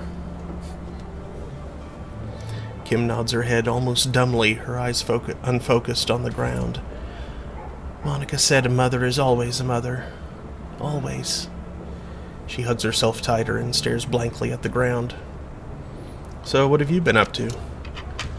The girl absently fingers the chipjack in her temple. I wanted to escape with the children and the captain. We had to get away from the soldiers, out of Austria. But it was wrong. All wrong. I was taking them over the mountains, but it was the wrong way. I know it was. It would have taken us straight into Germany, not Switzerland. We should have taken a train, gone to Italy. There we would have been safe. I didn't want it to end badly, so I turned it off. Zach told me something new. In it, I feel strong. I have a son, and he's destined to save the world. I have to protect him, because the machines have come back to kill him before he can become a man.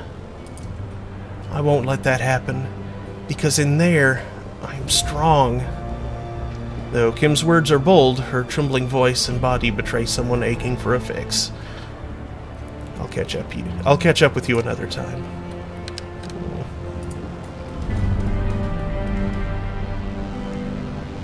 Der Weinkeller.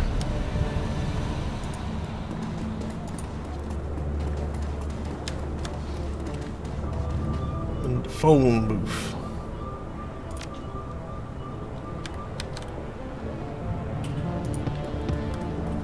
At the stop and go.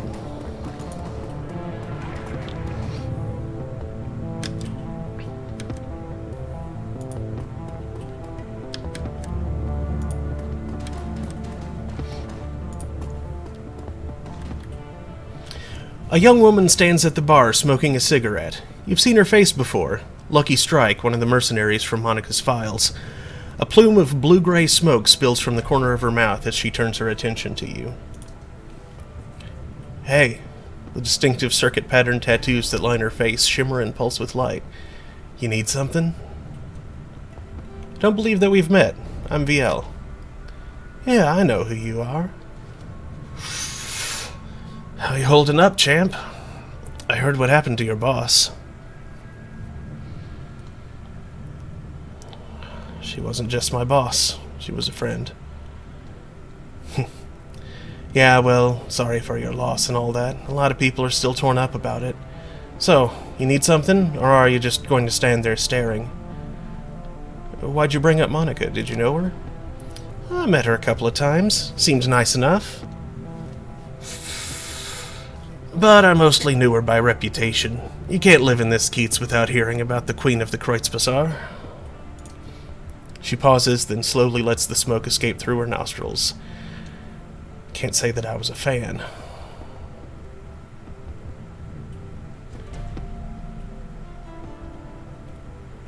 That's your prerogative, but then you didn't really know her.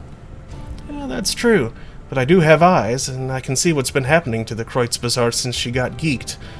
Whole place is falling apart, isn't it? And why do you think that is? Monica helped a lot of people. Now that she's gone, she can't anymore. Simple. The illustrious Frau Schaefer helped people, all right. She helped them so much that they couldn't make things work without her anymore.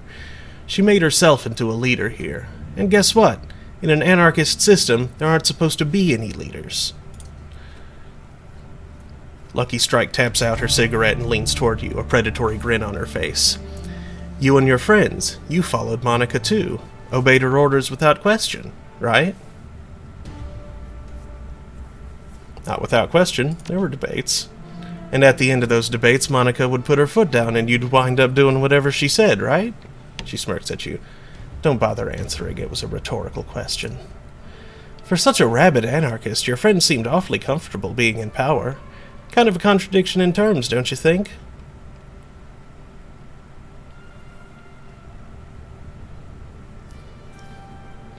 No, I don't. And I don't think that you know a damned thing about who Monica really was. Fair enough. You're probably right. I didn't know her like you do. I'm sure she was a lovely person. All I really know is that your friend's death left a power vacuum, and that the Kreuzbazar is less stable because of it.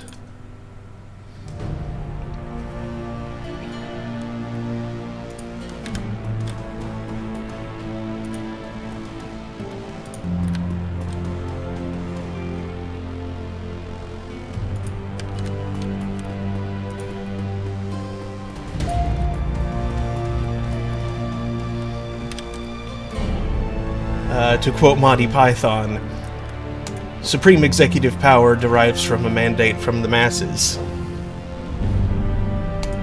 In an anarchist system, there is a leader when everyone agrees there is a leader.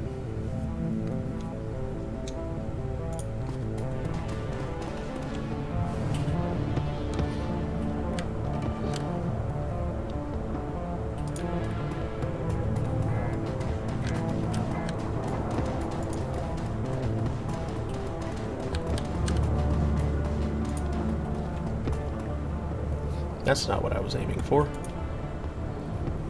The old troll putters about, his artificial joints complaining loudly.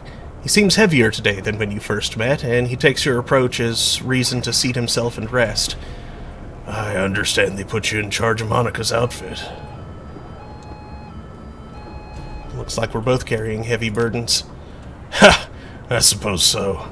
We'll see what gives out first, your will or my plastic knees.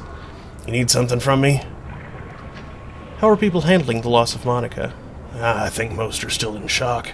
But just you wait, that'll pass, and then the panic sets in. Few folks have any real discipline around here. Monica kept them calm by keeping them safe. Now that she's gone, they're gonna start realizing what a heap of misery this blasted city can be. You don't seem too worried, though. I already died once. Every day since is just a bonus. Tired, painful bonus. Really doesn't matter that much to me, but to the rest, it's gonna be a different story. Monica kept this place in one piece. She read the flux like a bird reads the wind or a fish reads the current. Without her, there's no telling what's going to happen. Anything else you want to jaw about? I'd like to hear a little more about you. Let me guess. You want to know how I lost the legs? If you're offering. Might as well hear it from me than one of the addle-brained kids running about. Lost the legs during the first Euro War, if you must know, in a bombing. Now, you need something else from me? Nope, didn't mean to bother you.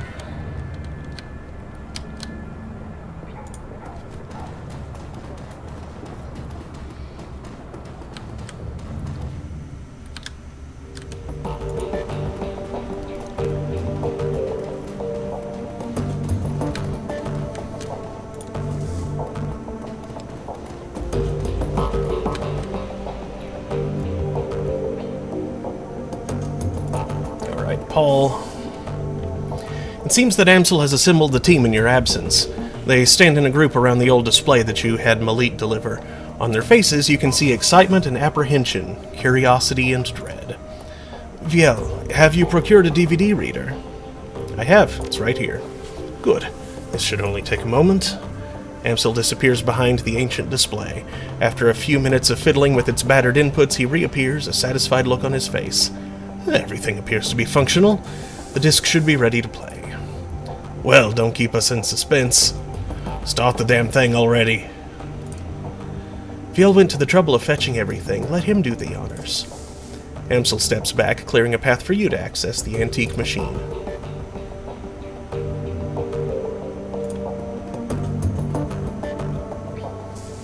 A soft whirring sound fills the air as the ancient DVD player spins the disc up to speed. The scratched LCD display comes to life, and a menu fills the screen. The screen goes black, and a cheerful digital chiming sound spills out of the display speakers. A crackle of static fills the air, coupled with a shrill electronic whine. After a few moments, the display goes live, and a disheveled-looking man appears on the screen. His eyes glitter with excitement. The timestamp on the screen is 2034, 9:15. Hermie, I think we found her. After all this time, Feuerschwinge. I knew that she wasn't dead. His speech is jittery. You can hear the urgency in his voice. She survived the Dragonfall, just as I've always said. I knew it, and I was right! The screen explodes into static, and the electronic whine in the background sharpens into a needle-like pulse of high-pitched sound. Somewhere in the background, Dante lets out a low whimper. The screen clears, and the excited face is closer to the screen than it was before. The words spill out of him in a breathless tide. Taking a team to the SOX to retrieve her. The radiation be damned. We will take an appropriate precautions. of course. But we must go. Hermie, I think that the body may be nearby as well. Somehow she has survived for all this time. The screen explodes into static again, then clears. The figure flickers across the screen. May not be back for some time. Look after Mom, okay? I worry about her. And Hermie, stay safe out there. I know that things are heating up in Berlin, and I know you. Student protests, civil uprising. You'll be in the middle of it, I'm sure. Just stay safe, all right? And I'll do my best to do the same. I don't know what's going to happen when I step into the SOX, but I do know one thing. If the Firewing is still a danger, I will put an end to her, once and for all. The display goes black, and the background whine fades away. A moment later, you find yourself deposited back at the menu screen. The screen goes black for a moment, then a figure appears on the screen. Your late client, Green Winters. His elbow is planted on the table that he's seated at, and his chin rests on his palm. The other hand is wrapped around a bottle of cheap whiskey. The timestamp on the video reads 2053-1225. Found the message Adrian left me all those years ago. Got it cleaned up as best I could. Strange hearing his voice again. It's good to hear him, even if he did insist on calling me Hermie. Dr. Adrian Vauclair, the hero of the people, the Dragon Slayer, my brother. He grimaces and rubs his eyes. Hard to believe it's been almost 20 years. Alright, so I'm gonna start recording these DVDs again. For me, for Adrian, for whoever might wind up watching him. Every time I do this, it winds up feeling like a waste of time, but I keep doing it anyway on the off chance that I'll find something important. If I stumble into the clue that leads me to my brother, I know that I'm going to want it on film. I've been doing this for almost 20 years now, after all. No sense in quitting now. Christ, 20 years. All this time, and still no leads. Even with all of my contacts and my resources.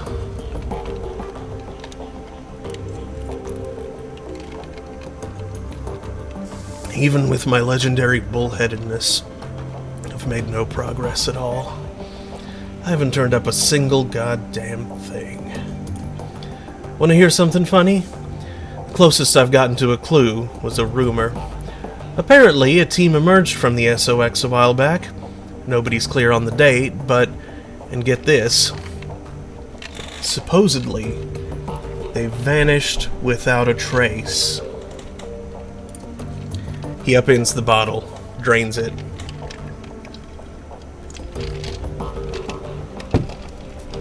Slams it back down on the table. His eyes are rimmed with red. Not much of a rumor, considering. I already know that you're gone, big brother. I live with that every day. Abruptly, Winters leans forward and reaches for something off-screen. The display goes black. A few seconds later, the main menu returns. There's a grinding sound from the DVD tray, and Green Winter's image appears on the screen. There's an eager look on his face. The timestamp on the video reads 2054-1012. Stumbled upon this archival footage of Feuerschwinger's original attack, months before the Dragonfall. Easy to forget how devastating it was. Adrian saved a lot of people by bringing her down. I've got the footage all queued up to play. Starting it now, additional comments to follow. The slow whir of the DVD player shifts to a high-pitched whine. A distorted, wavering image blooms into being on the screen. A timestamp in the upper right corner of the screen marks the date, July 6, 2012. It's difficult to make out what you're seeing at first. The scene is dark and smoky, and the telltale flashes of emergency vehicle lights flicker on the periphery of the screen. The camera pushes in, and you can make out two figures standing in a ruined landscape. All at once, the sound cuts in.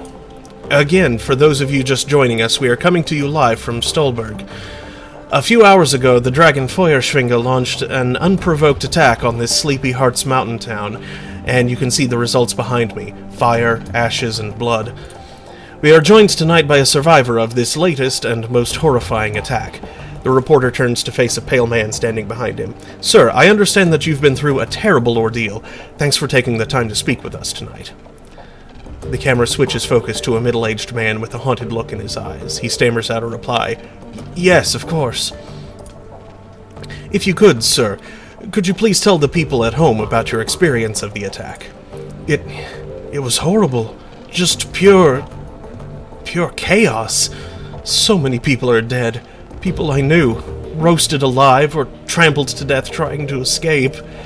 My own house was burned to the ground during the attack. My family, we have nothing now. You all made it through the attack, though. Your wife, your kids? Yeah, we all made it, thank God. We rode out the attack in a small shelter, me, my wife, and our 2 daughters. The shelter, it protected us, but the heat was just unbearable. We couldn't have stayed in there much longer than we did. How long were you holed up in there? 3, maybe 4 hours? I don't know, we just stayed inside until the heat died down and the screaming stopped. And what happened after that? When it was over, you know, when the air cooled down, we stepped outside. There was nothing left, just smoldering wreckage and this dense cloud of black, oily smoke, and the stench in the air. God, that smell. It smelled like roasting meat. There is a long pause. From the tortured look on his face, you can tell that the man is struggling to decide whether or not to continue speaking. Eventually he does. My girls, they found what was left of their nanny outside. Her body, what was left of it, was slumped against the shelter door. I keep telling myself that I couldn't hear her pounding to get in, but that isn't true. I could. I just couldn't bring myself to open that door. I couldn't risk my family like that. Not for her, not for anyone. Thank you, sir, for taking the time to speak with us. Yeah. You heard it here, an absolutely chilling account of tonight's attack. Again, the town of Stolberg has been reduced to ash, another victim of the Fire Wing. Stay with us for more up-to-the-minute reporting on Feuerschwinger's reign of terror. Okay, it's time for a new approach. Adrian's a complete dead end, that much is pretty clear by now. So I'm gonna do some digging on Feuerschwinger instead. Let's see where this goes. The screen abruptly goes black as the video cuts off. A few moments later, you find yourself returned to the menu screen. The DVD player ramps up to speed, filling the air with a shrill whining sound. Green Winter's image appears on the screen. The timestamp on the video reads 2054-1031. Well, that was a bust. Little progress on Feuerschwinger either. I don't know, it's weird. The information is there, it's just wrong somehow. It's too well laid out, too simple. Real life is messy, and this just feels a little too neat. That's not the only thing that's nagging at me. I'm getting that tingly feeling all up and down the back of my neck again. It feels like I'm being tracked. I'm no Matrix hotshot like the Clockwork or Schaefer, but I'm good enough to know when someone's on my scent. Gotta install some new security measures. Can't be too careful. Winters' image disappears. The display goes black. A few seconds later, the main menu returns. The display goes blank for a moment, then the face of Green Winters winks onto the screen. He is seated at a computer. Off to his left, an enormous monitor fills up the screen. His voice carries an edge of panic. The timestamp on the video reads 2054-1109. Christ, I'm getting too close to something. There's a trail of bodies, and there have been disappearances. Gearbox, Martian, Peregrine, they've all disappeared within the past few years. Gearbox just went AWOL yesterday, and they were all making the same sorts of inquiries about the Fire Wing that I've been. There are ghost stories spreading around the Decker community. Stories about Deckers disappearing and then showing up again later, but wrong somehow. Scary stuff, and I'm starting to think that it's true. Blitz leans in to whisper to you. I know the stories he's talking about, Chief. Never really put much stock in them. Not until now. Could these rumors be related to what's happening here? Am I being paranoid? He pauses for a moment as if seriously considering the question. Then he shakes his head and slams his fist on the table. I agree, Michael. No. I don't think so. Something big is happening here, and I'm right in the middle of it. Iger cuts in. That's a bit of a leap. One other thing. Tolstoy told me a story about a kill team that might be related to all this. Apparently, a Decker named Hellebora posted a theory about Feuerschwinge to the Shadowrun BBS about 5 years ago. About an hour later, a mil-spec team showed up in meat space and cooked her entire apartment, with her in it. If what Tolstoy told me was true, Hellebora live posted the event. She described her killer, this great big orc with skin grafts. Then the whole thread disappeared, gone without a trace. Leap, Iger love? Sounds like he's right on the right track to me. Iger holds her silence, but concedes the point with a small nod. On the screen, Winters pauses. He looks like he's working up to something. Finally, he speaks. I'm just going to go ahead and say it. This has got to be Feuerschwinge. All of it. Adrian was right about her. She's still alive, and she's out of the SOX. She's covering her tracks, working the shadows, preparing to rise again. And that means that I have to find you, Adrian. For everyone's sake. Thankfully, I've got a lead. For the first time in 2 decades, I've got a solid, goddamned lead. I've backtraced all of the Matrix nodes that Hellebora was looking into, back before she got cooked. Whoever's been purging the Matrix didn't think about that, and I found that she'd turned up. Winter stabs a few keys on his keyboard, and an image expands to fill the screen of his monitor. A satellite photo of a rural landscape annotated with GPS data.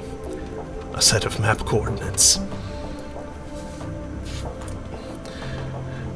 So now I've got a target, a place to start digging. The Harfeld Manor, conveniently located on an isolated stretch of countryside, miles away from prying eyes. Matrix records indicate that some sort of data vault exists beneath the estate, so that's what I need to get into. And this is where we came in. As if on cue, a familiar image winks onto the monitor to Winter's left. Monica. I think I'm gonna tap Schaefer for this job. She's got the skills to bypass whatever security they're running out there, and she's gullible enough to take the job in the first place. I'll feed her some line about Flux State security, and she'll eat it up with a spoon. I warned her.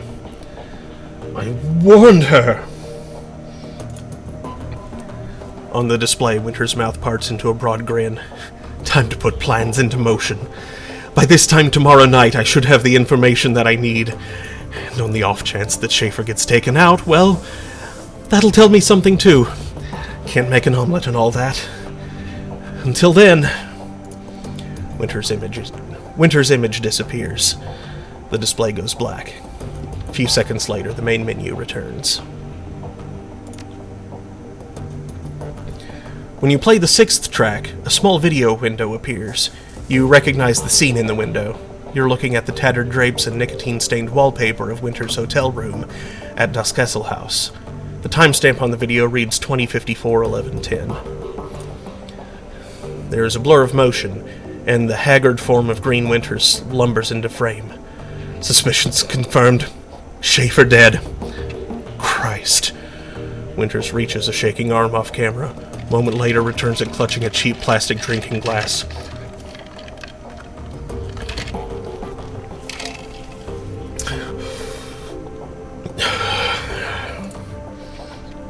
Okay.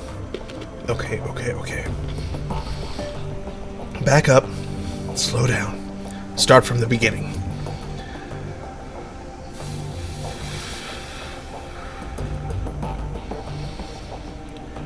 Got the call from my contact in the Kreutz Bazaar. Schaefer killed on the estate run. Matrix security at the estate cooked her brain. Considering Schaefer's skill and experience, on-site IC must have been extreme, even by Berlin standards.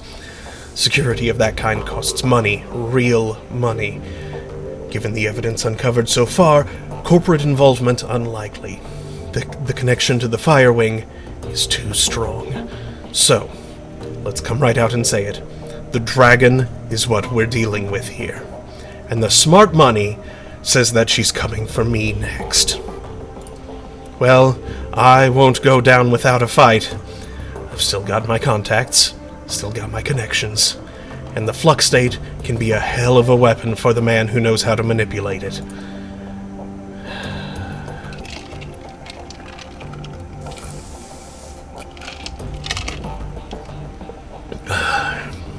me to make my play. Ghost stories or no, missing Deckers or no, I've got to jack into the Matrix and start pulling strings. The countermeasures that I installed earlier should be more than enough to keep me safe for the 20 minutes I'll be in there. Okay, I'm not tossing the glass over the shoulder. Over my shoulder. There's ice in it and stuff that could break. Schaefer's death was tragic. She was a staunch supporter of the F-State. But still, all things considered...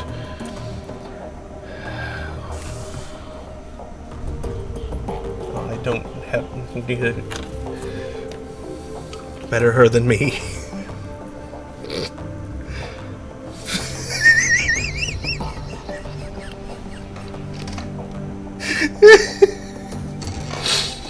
That's the best I could do.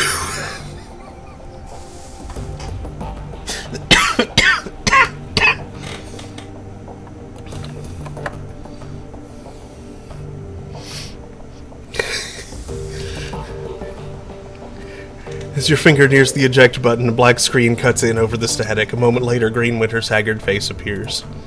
If you're watching this, then I guess that they caught up to me. They will be after you too now. Blitz whispers into your ear again, more harshly this time. What the hell is this?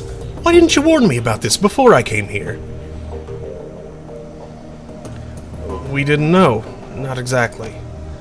Not exactly? I didn't come here to get hunted by a dragon. I'm not even a part of this. You are now, whether you like it or not. So quiet down and stop bothering him.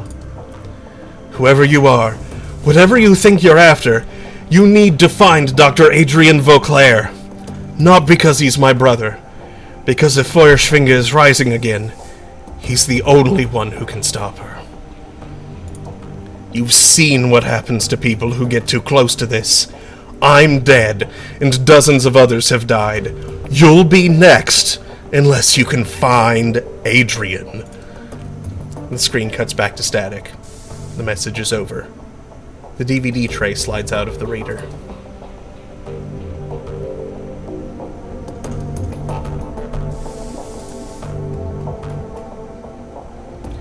The room goes quiet as everyone struggles to process what you've just seen on the DVD. Finally, Dietrich breaks the silence. A dragon. Son of a bitch. Greenwinter sent us up against a dragon. The Firewing. She lives. I'm really starting to regret the fact that I didn't just stay at the hotel. Wait a second. We don't know for certain. The evidence seemed pretty convincing to me, love. I'll even take it a step further. I think that secret facility that we stumbled into was her lair. The room falls silent. Iker and Glory exchange glances. After a moment, Dietrich continues. Just think about it. The Decker that Winters got those coordinates from was posting about Feuerschwinge. Then she was killed by that same orcish bastard that attacked us after Monica died. That's a direct link between the dragon, the scarred orc, and the Harfeld Manor. And then Winters was killed by the same thing that killed Monica. Exactly. My gut tells me that the dragon is down there, VL. Someplace far beneath the surface. I think that we knocked on the door to her lair without even knowing it. And I think that, given what we've seen, the dragon will do whatever it takes to keep us quiet about it. Okay, going on the assumption that there is a dragon, and that she will come after us, what do you propose that we do about it?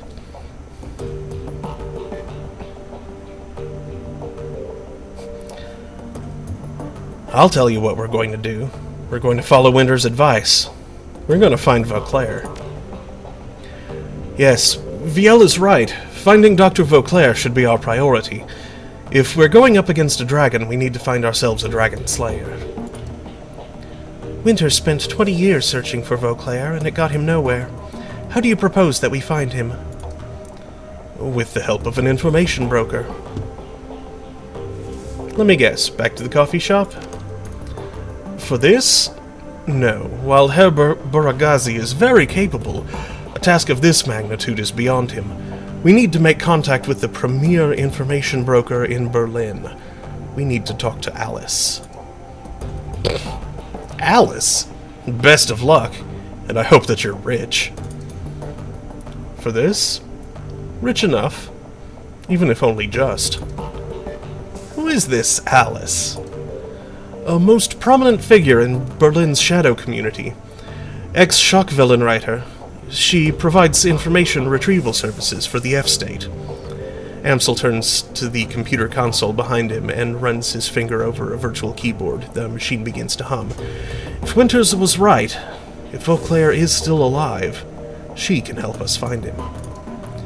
The console spits out a stick of black plastic. Amsel plucks it from the computer and hands it to you. Here, your key to speak with Alice. A cred stick? An encoded cred stick, yes. 10,000 million. Alice will not show her face for less. This represents the last of my personal savings, Viel. Make this meeting count. Where do I need to go? Take the U-Bahn to the Altstadt Spandau. There you will find a connecting tube that the locals refer to as the rabbit hole. You will find a method of contacting Alice there. Don't call it that in front of her, though. Word on the street is that she hates it. Please hurry. While you're out, I will work on acquiring new contracts for the team. Remy just licked my toe and it tickled. Alice is the best there is at what she does, and her services carry a price tag to match. Okay.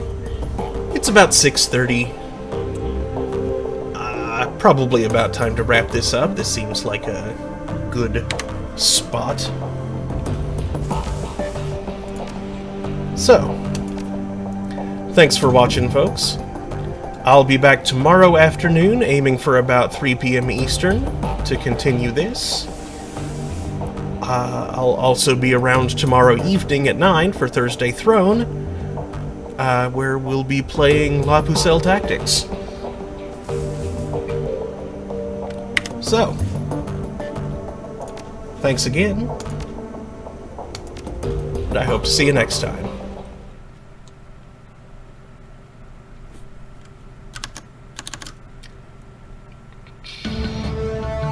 Later, y'all.